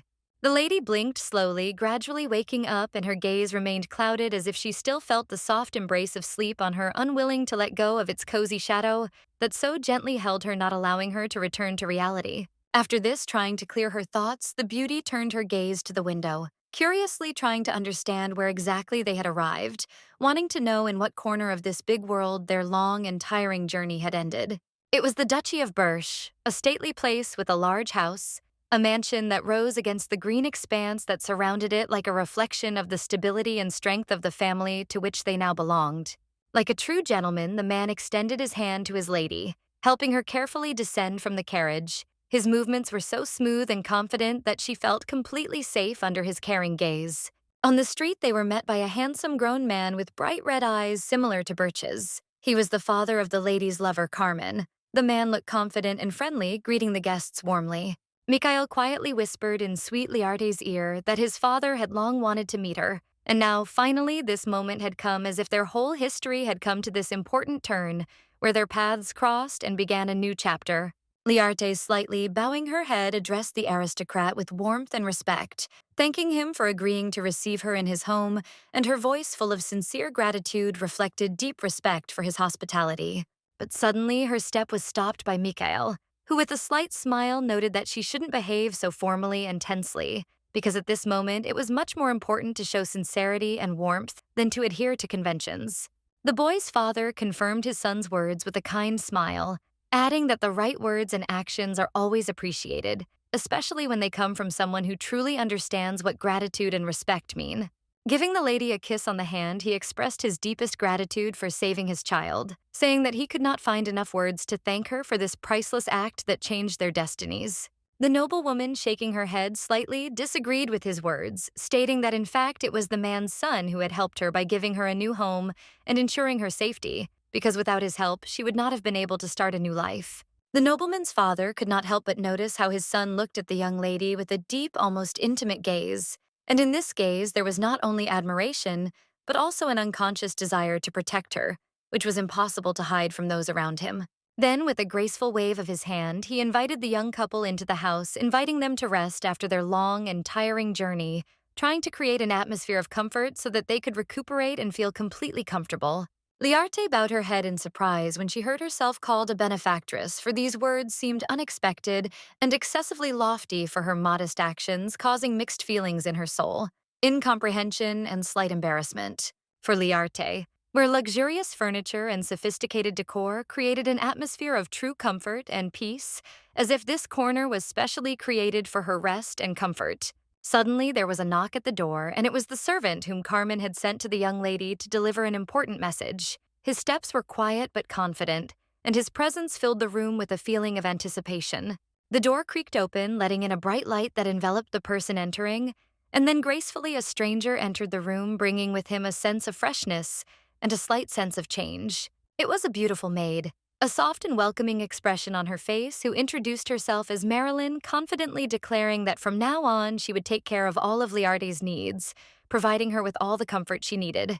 In her past life, this maid was a brave warrior who fought hundreds of soldiers mercilessly and decisively, and her strength, bravery, and unwavering determination left an indelible mark on history, as those who never retreated in the face of mortal danger. The maid, with a serious and confident expression, asked her mistress to take care of her, declaring that from now on she would protect the noblewoman like a faithful guard ready to stand guard over her safety and eternal peace. Marilyn approached her lady with deep respect, bowing her head slightly and in a soft but confident tone informed her that her master had sent her here with a clear task, to take care of Liarte, protect her from any dangers and fulfill her duty. The bushes swayed gently in the gentle breeze, their leaves rustling softly as bright light poured from the greenhouse windows, filling the space with a warm glow and creating an atmosphere of comfort, peace, and serenity, as if time had slowed down here. The aristocratic father and son were having tea. They were seated at a large table with 3 chairs, and the atmosphere was filled with easy conversation and family comfort, despite the slight tension that hung in the air. Mikhail, like a faithful dog, patiently and with a devoted look, waited for the appearance of his beloved, the man's eyes reflecting impatience and excitement, because each of her appearances filled his heart with great joy. The man sipped his tea, thought for a moment, and with a slight smile suddenly declared that there were rumors that raising children was a useless occupation, which caused slight bewilderment in his interlocutor, who could not immediately understand how seriously this was said. Without a trace of embarrassment, the young man declared that it seemed his parent had not tried hard enough, and there was a frank irony in his voice that made his interlocutors freeze in surprise and reflect on the audacity of his words as if he ignored all conventions. The men turned sharply at the noise coming from the other side, and their gazes instantly became tense, as if they were anticipating something unexpected that could disrupt the usual flow of their conversation and introduce uncertainty into the atmosphere. Liarte stood before them, dazzling and elegant, dressed in a new dress, the blue and white tones of which resembled a fresh flower. Her beauty attracted all eyes, and her every step, like a dance, was filled with grace and charm. The noblewoman, with a slight bow and a soft look, apologized for being late, her voice sounding sincere and humble, as if she felt that even a minor delay required an explanation, and sought to smooth over any possible dissatisfaction. The head of the Birch family warmly invited the lady to sit at their table, his gesture full of friendliness and hospitality, as if he wanted to create an atmosphere of comfort and respect where everyone would feel like an important part of this event. The aristocrats drank tea in the greenhouse, where the air was filled with the fragrance of flowers, and the maid standing nearby readily awaited any command, creating an atmosphere of refined tranquility and majestic solitude. The aristocrat, with obvious surprise, stopped in front of the table, unable to hide her admiration, looking at the many exquisite treats that were in front of her, as if this table was a true symbol of boundless hospitality and care for each guest. The desserts looked especially appetizing. Golden baked cakes decorated with cream tempted with their appearance, promising an unearthly taste, and made you forget about all your worries for a moment of pleasure. Noticing that the beauty had not touched her food, Mikhail, with slight surprise, asked if she did not like the food. His voice sounded soft, but with a hint of concern, as if he himself was worried about her discomfort. The beauty, somewhat awkwardly and with a slight blush on her cheeks, admitted that she had never seen such dishes, and therefore did not know how to eat them properly. Her words sounded sincere, and timidity was visible in her gaze. The men, stunned by her confession, froze in their chairs, unable to believe that the lady had never tasted sweets in her life, and their surprise was so strong that they could not immediately find the words to respond. Sympathy was easily reflected on Mr. Birch's face. His gaze was full of sadness and longing, as if he was worried about his beloved, and for a moment his heart sank, sharpened by deep inner pain and anxiety. However, hiding his sadness, he quickly changed his facial expression to a warm and friendly smile, promising the lady his full support, assuring her that he would always be there, ready to come to the rescue at any moment. First, he pointed his fork at the strawberry roll, which looked soft and delicious, its sweet aroma filling the air as if inviting her to enjoy this treat. And he said with a smile that this delicacy was worth trying to offer her something tasty. Mikhail held out a piece of dessert on a cutlery, with a soft smile asking the lady to open her mouth and taste this delicacy. His voice was soft and a little playful, as always when he wanted to please her. The nobles smiled with interest and slight surprise as they watched the girl truly enjoy the treat, their gazes filled with approval, as if this moment had become a sign of her acceptance and comfort. Liarte smiled happily. Her eyes shining with pleasure, she felt her heart filling with comfort and warmth, as if she had finally found a place where she was appreciated and where she could be herself. The evening sky was bathed in a soft light, and from the windows on either side, a golden light poured in as if moonlight were refracted in the glass, casting shadows, creating an atmosphere of mystical silence in the air, broken only by the crackling of the fire in the fireplace. The lady walking along the luxurious marble corridor walked confidently, accompanied by her maid, her gaze directed at the window where the twilight was just beginning to subside, and in her head, thoughts sounded about the past day full of important events that left a mark on her soul.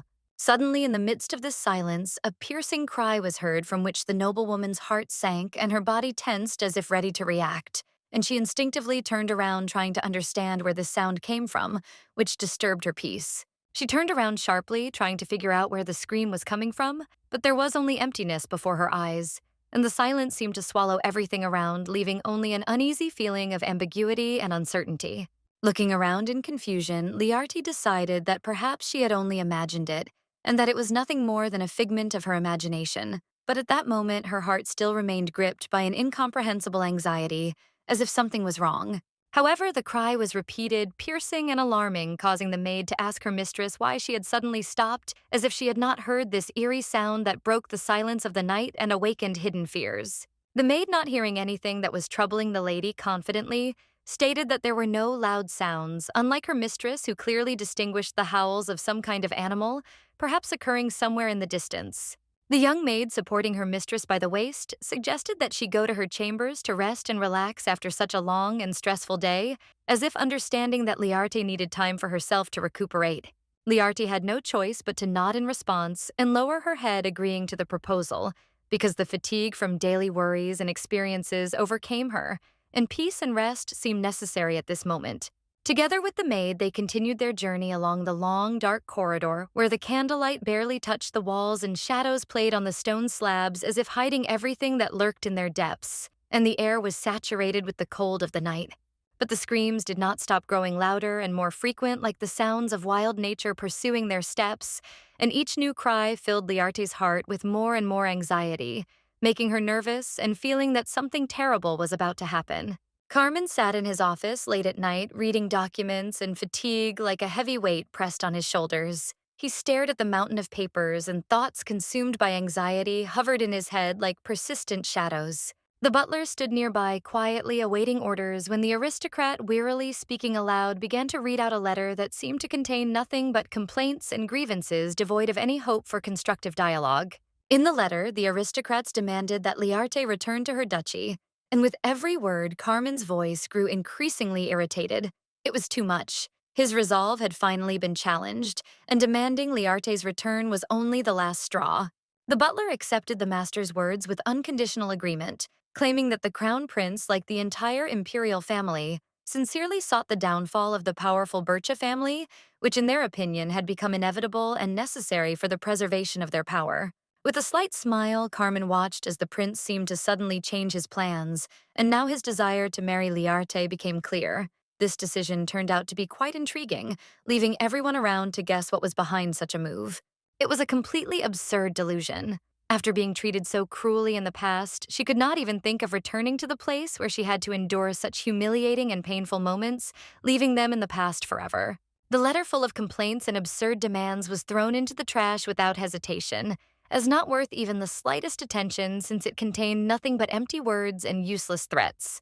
The butler bowed with deep respect to his master, having received clear orders to no longer accept letters from aristocrats who were trying to return Liarte, which was unacceptable in the eyes of their family and in particular the master himself.